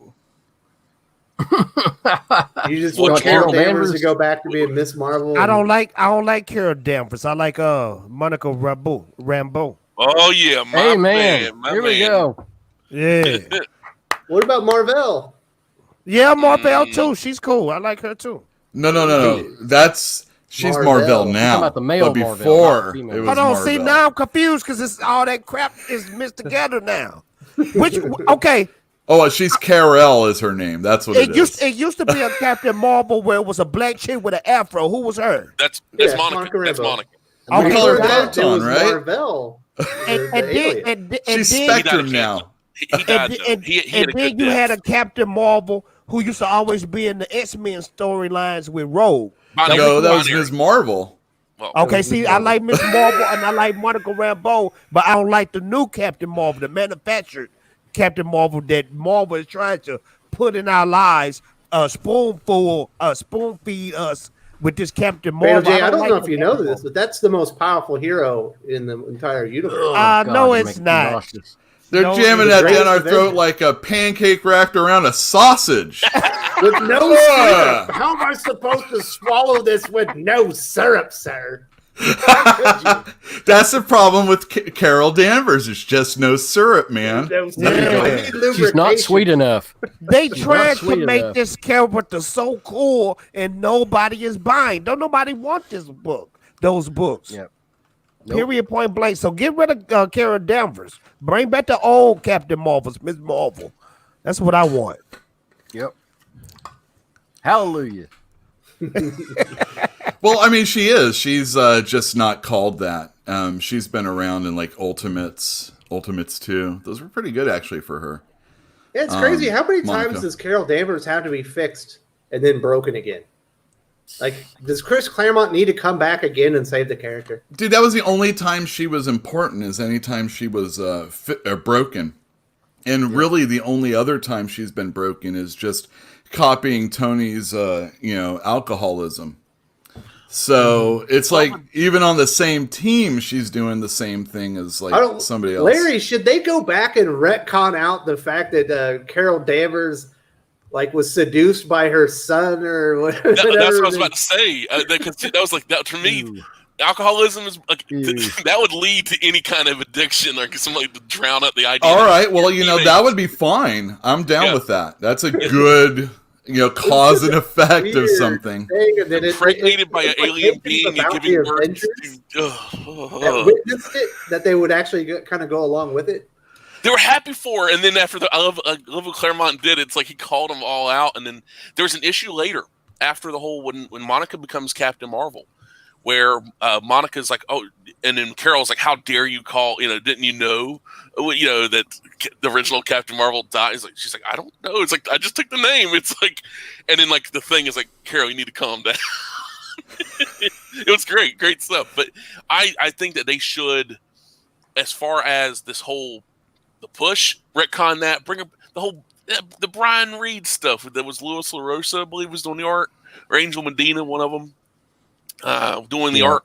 That was good until all the events came in and Yeah, the events. That killed that book for me. Yeah.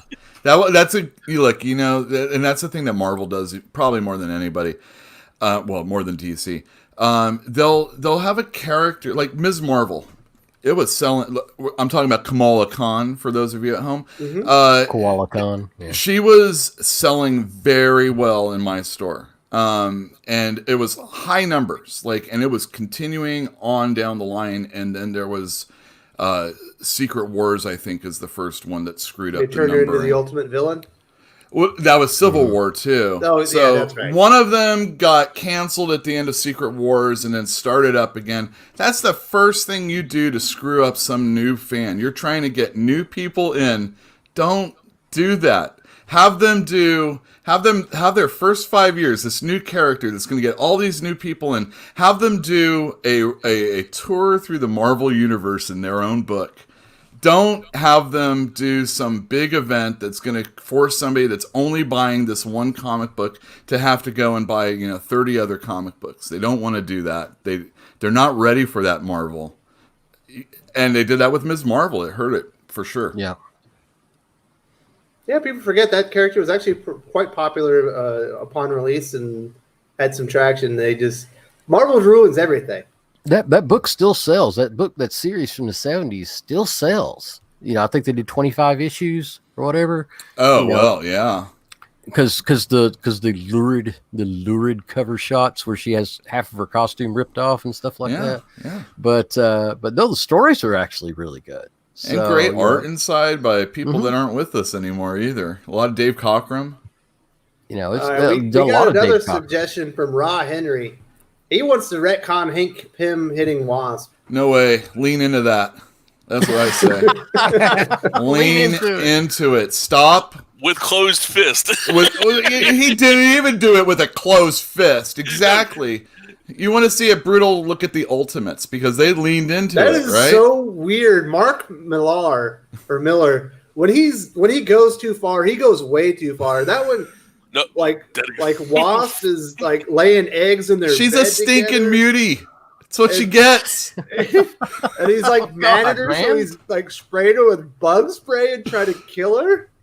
Yeah. What's going on here? This is psychotic. So Hank Pym didn't do anything bad in the 616. I had completely forgotten about that, about her laying eggs in the bed. That's so disgusting. That's why he was mad. He's like, you want me to tell him about you laying eggs in our bed? You're a mutie.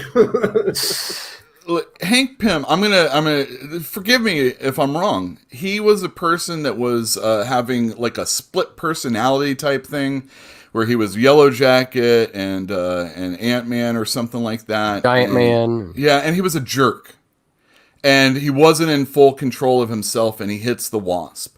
I don't think that's any. I'm joking about leaning into it. What I'm saying is, there's just no reason to not have that person be a character or actually rework it. It happened. I think this is you want to have a sensitive Tom King moment. That's a character that actually has one built in already. This wouldn't have to be Tom forced King on Hank Pym. No, well, what I'm saying is, if he did it on Hank Pym, maybe a 12-issue miniseries. If he did it with that character, it'd be understandable. It's not understandable when he's doing it with Batman for 5 years. Yeah.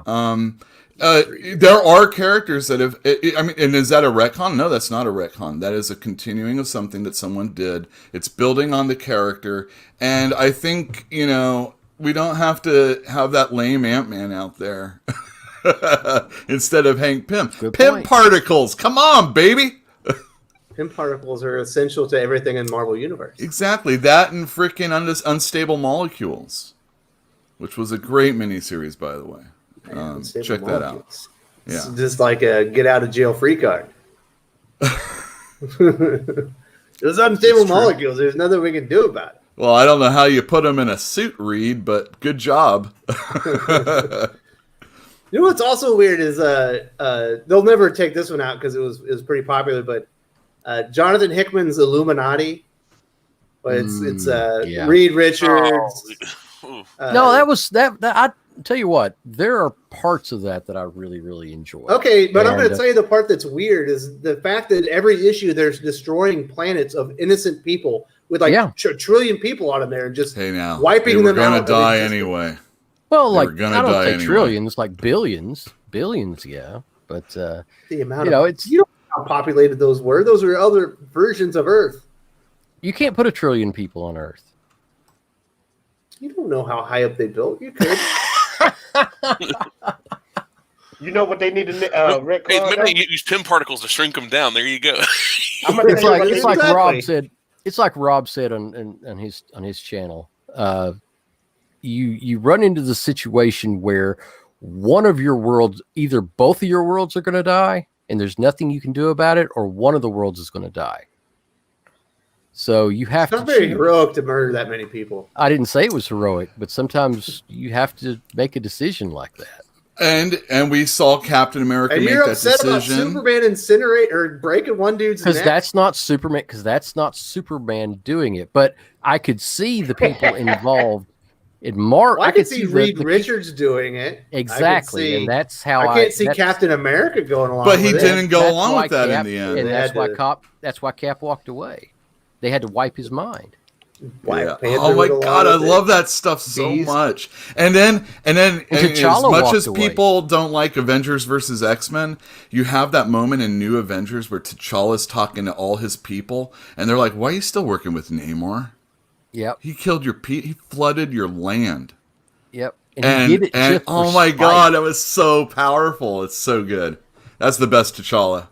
And the best part of that whole series is when Cap finds out that they wiped his memory, and he goes, he goes postal. off, man. Yeah, he goes does. postal, and they deserved it.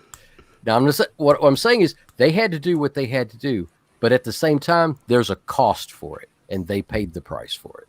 So, you know, they got what was coming to them in the end of that. So That's the problem. I mean, you have all this really big stuff happen, and then it has When to. Phoenix destroyed a planet, she had to die. These guys are destroying like 15 planets. They're all alive. yeah, I mean, it's one of those situations you have to be the villain, but you also have to be willing to accept what's going to happen to you. Yeah, and it was a big story about how they were spiraling into dark moments where they have to question themselves at every moment. Mm-hmm. And it's like a lot of times it's like a new person finally coming to the realization that this is a real shitty act. Fatal J. Yep. Well, and also it wasn't 15 planets; it was 2. They did it twice. And there was way more than 2 incursions. No, There was at least 6. yeah, but the afterwards the Cabal did them. It wasn't the Illuminati doing them anymore. They were observing for the first ones also, if I'm not mistaken. Yeah. So I can't believe you guys are just excusing the murder of all these people. You know All what? right. Tony Stark's a jerk, and I don't like him. Yeah. So there you go. I don't either. and He's these are like my least favorite people superhero. excusing them. No, but they are people that would do something like that. Yeah. Hey, I got a small That's why I like the retcon. DC universe. I got a retcon, and this comic book hasn't even came out yet. It probably has came out yet. The All New Warriors. Oh, you want to retcon those guys already? New Yeah. Warriors. Yes. Yeah, safe. I want my safe space, and not that. Safe. Yeah, man. If this doesn't come out, I'm going to be very upset. What are you talking about, Fatal J? I think it's just coming out in a trade, isn't it? Oh, Yeah. that's not good. I need the That's what it issue, looks baby. like. Freaking Yeah. safe Just put it space, out man. digitally and hide it. His Snowflake, name is dude. Safe Space. Safe Like, space. dope. There's a character being powered by internet gas or something like that. Yeah, internet gas. I assume this was going to be a ha-ha funny book all the way through. It could be funny and might have been good. Probably But not. I'd already had a plan on this one. You were talking about destroying comic books and everything like that. I'd already planned a plan where I was going to take the issue and put it in my cat's litter box and let him take a dump on it, and then take a video of him taking a dump on it and burying it with cat litter, and then posting it up online and saying, "They're perfect."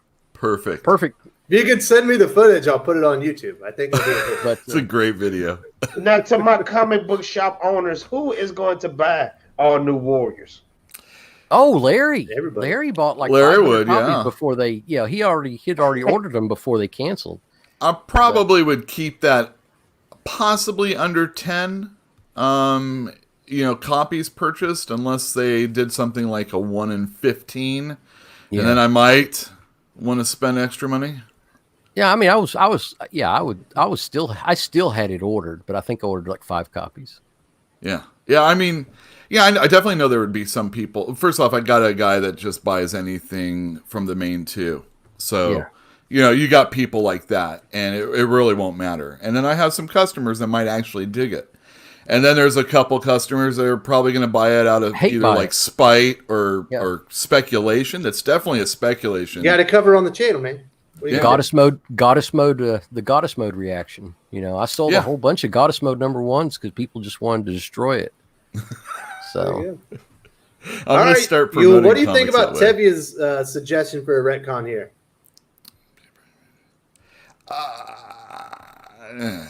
Whatever.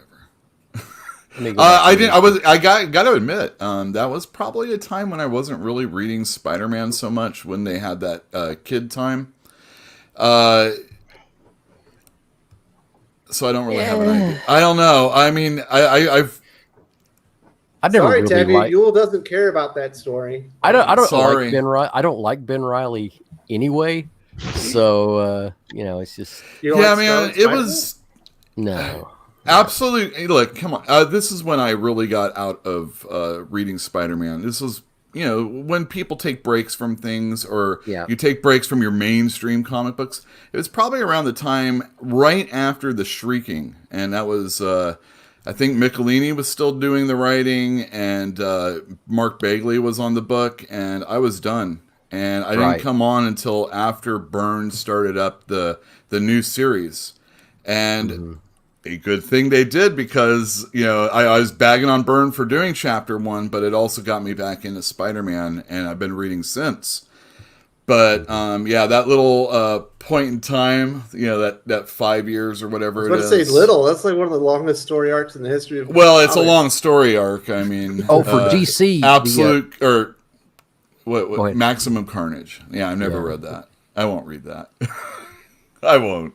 Zatanna mind wipe of Batman needs to be retconned by William Medina. Well, it has because of New 52, right? Yep.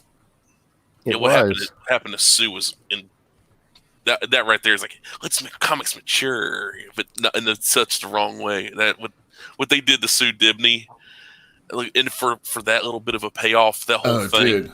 Well, I hated it with a passion. Like if you take this again, if this was Elseworlds, probably one of the better DC books, even with all of the tropes and the cliches that are going on. Not only does Sue die, she finally was going to have a kid, that type of stuff. And you talking about the fridging incident? Pardon me? The fridging incident? No. Oh, yeah. Well, that's another thing. That was, those aren't good things. And then that's the thing. It evokes the fridging incident. Ron Mars, you hack.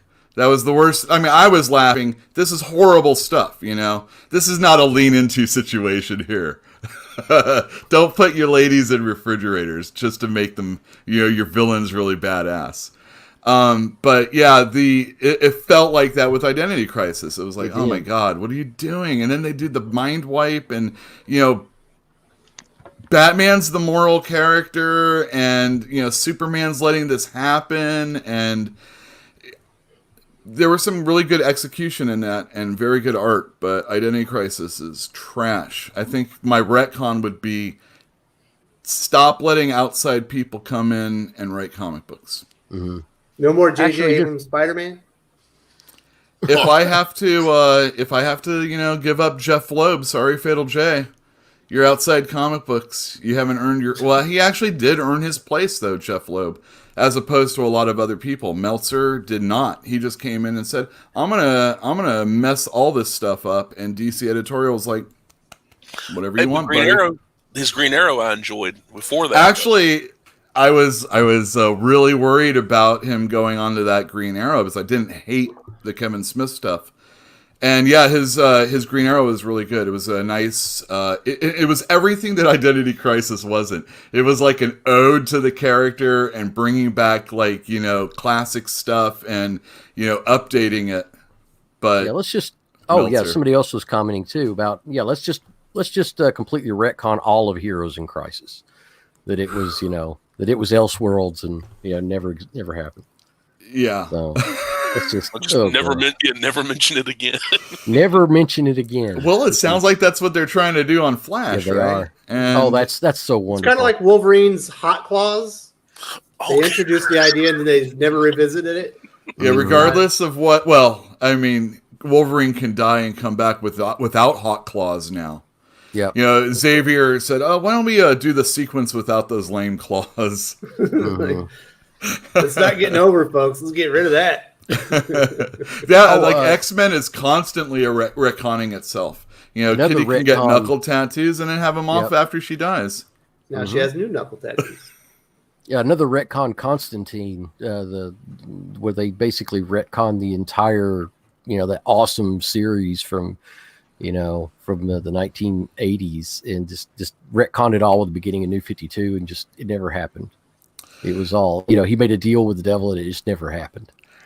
So I would like to see a Constantine that actually has aged, because the thing is like he was this old punk rock kind of guy from England, and he did magic stuff that ruined all his friends' lives and everything. I would like to see Constantine now be that 60 or 70-year-old guy instead of just constantly coming back and being young again. Hey, I have sex with every alien, or every demon. It doesn't matter, That's how I'm plying my trade these days. The only current ironically, the only Constantine now that's any good is deceased Constantine. Because he is that dirty old guy. Actually, Tom Taylor's writing that Black Label one, and I've only read like the first 5 or 10 pages, but that was pretty good too. That's just let you know. Hellblazer, Rise and Fall. It starts off with the birth of him, and it's just really well done. Derek Robertson, very competent artist, is doing the illustrations, and I've got it. I've not started. I recommend it. Yet. I recommend checking it out in the very least.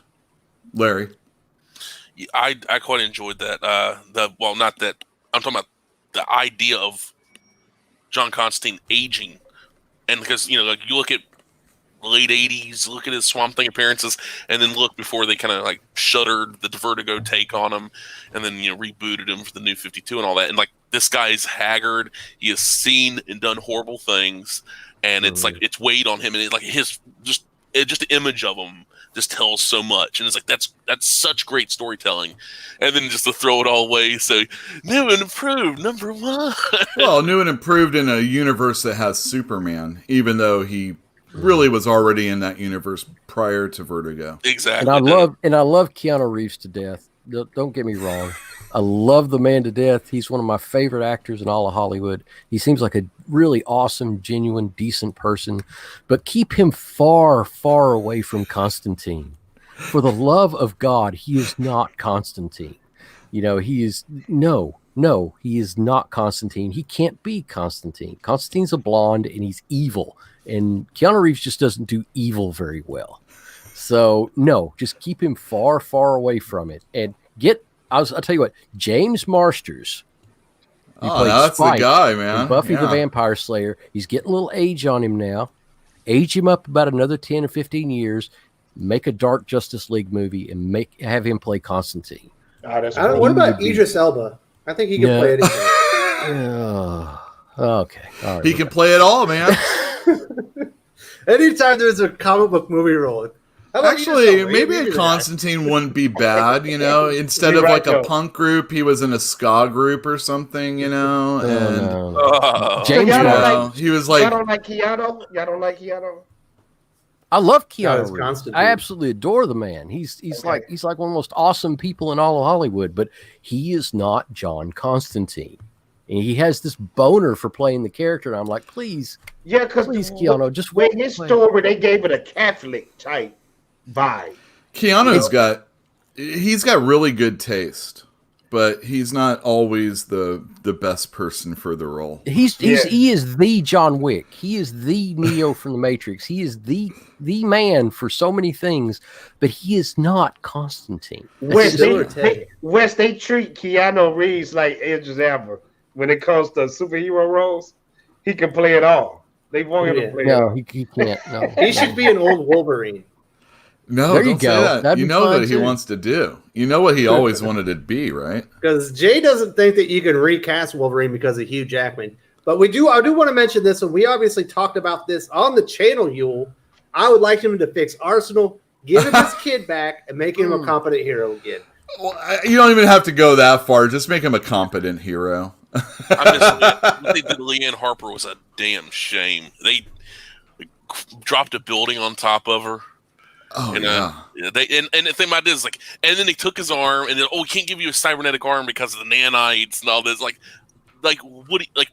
Heroes should suffer, yes, but that right there, that was just like poor taste. That was like going way above and beyond. You could have just had his mother take the kid and run away, and have a story where you're trying to get her back or something, At least the parents involved, but you just kill her off. So they kill his daughter. They rip his arm off, even though he's an archer. Yeah, he's having a bad week. Give him a hillbilly hat. He wears a hillbilly hat all the time. What's up with the hats, though? Yeah, he's hip and he's young and he's wearing his sunglasses. Are you calling Yule a hillbilly? Wait, no, not me. No. Wait, what? What with the name Yule? I mean, you're like, hi y'all, it's Yule. No, I don't talk about Arsenal just He's wears talking a about baseball Roy, cap. not me. No, He just wears a baseball cap like you do. No, sometimes he wear like me, or sometimes he wear it to the front. That's Sometimes right. he have fish images on there like a hillbilly. Yeah. When he spins it around, he means business, or he's going to be arm wrestling. Oh, that might be. yeah. Yeah, you know what? I would like to see that. the other night. He's all, just kind of like, yeah. Can you like, imagine Fatal Day doesn't think that the over-the-top Transformers mashup Real Steel was good? Ooh. I don't like Real Steel, man. That movie sucks. And most of the time, I thought everybody liked that. I'll tell Wes, hey man, this movie is epic. He'll like this sucks. But he said the weakest movie known to man, Real Steel, is a great movie. It is not. It is not the weakest. That's what actually. What's funny is it's one of my wife's favorite sci-fi films.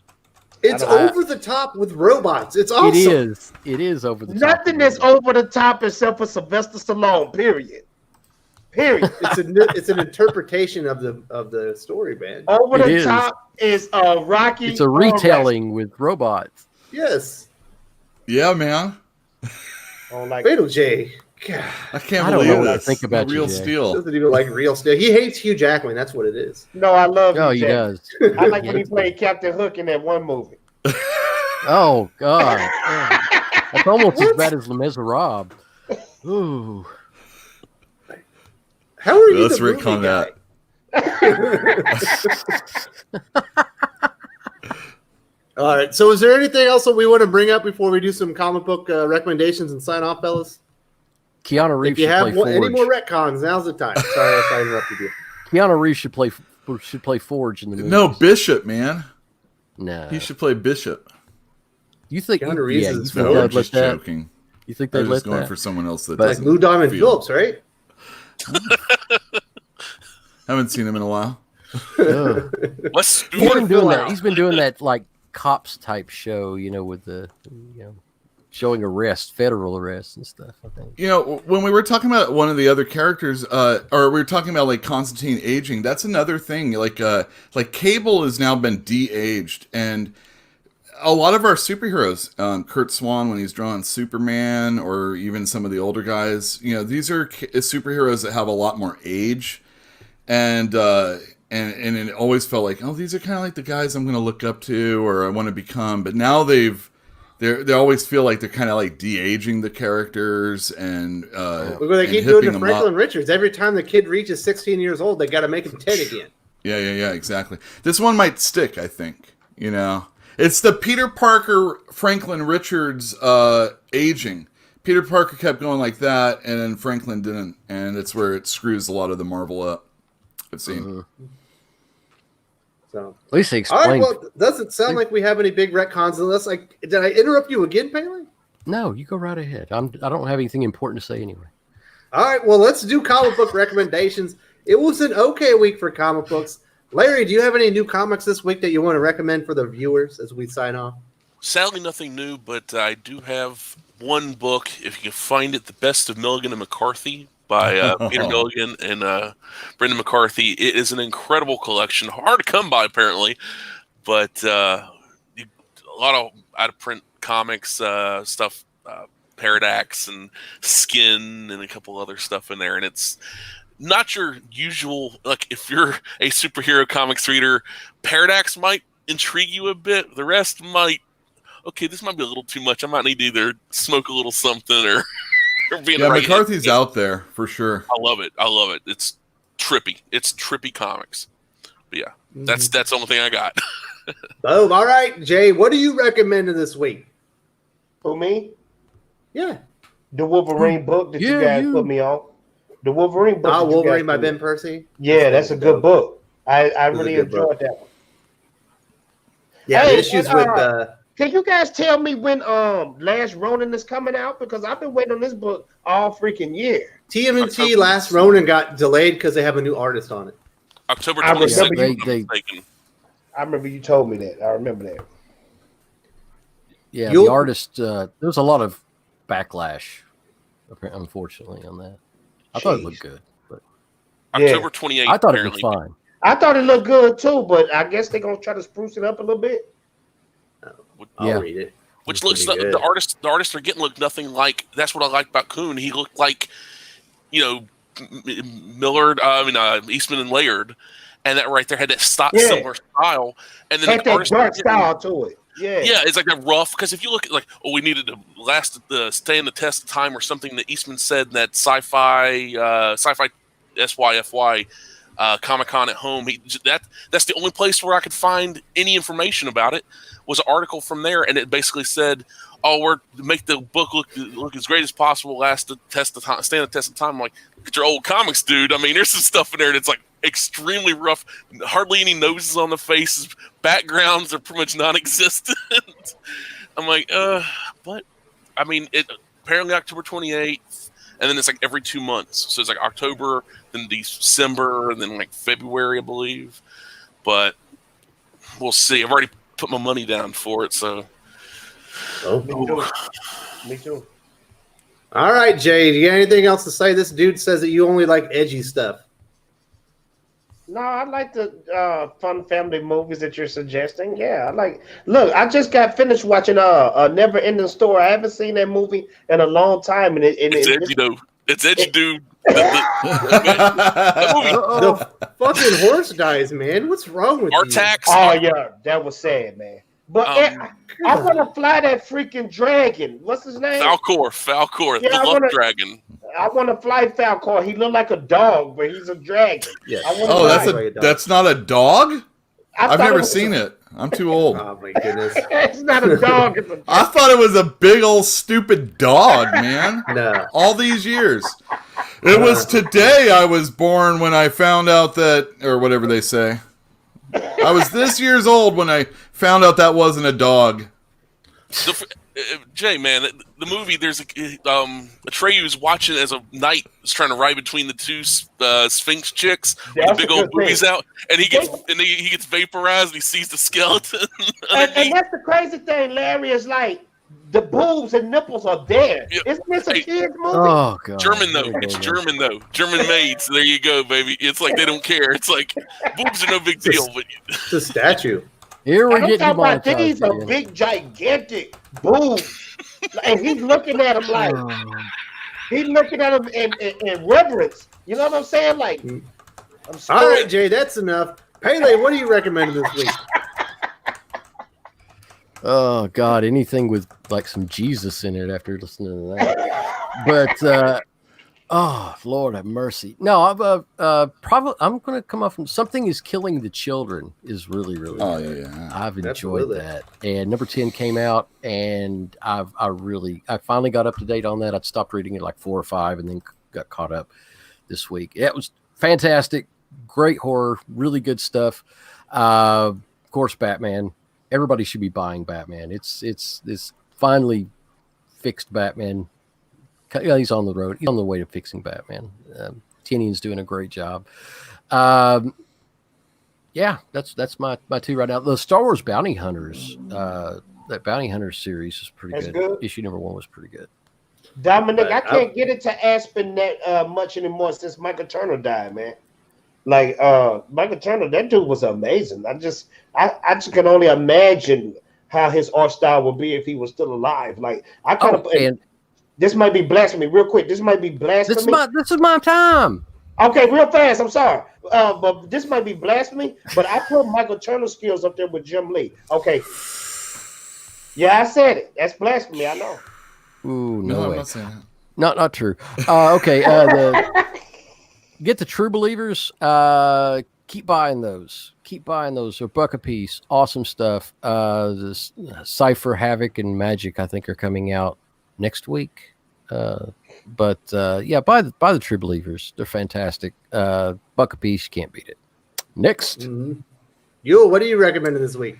Well, this week I've been I really enjoyed Spider-Man 48. For those of you that like Mark Bagley from way back when I quit comics, he did the most recent issue. It looked pretty good. I've been enjoying the Sin Eater storyline.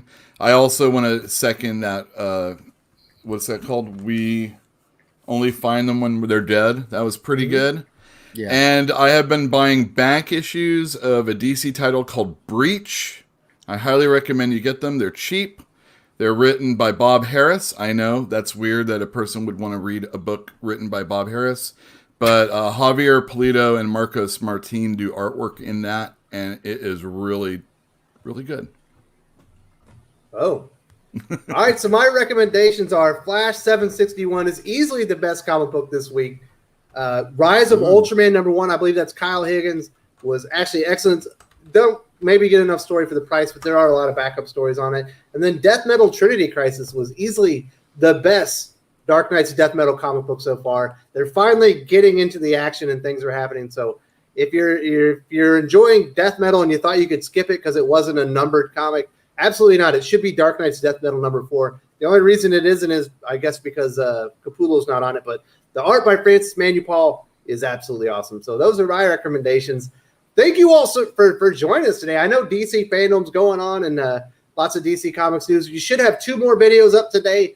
Going to do some Marvel news and then another DC video. And then I believe Yule's coming on the channel tomorrow. And also Dylan will be here. And we're going to cover some of this DC fandom stuff. Hopefully we'll be able to cover it all. If not, I'll see if I can find somebody else or do it solo.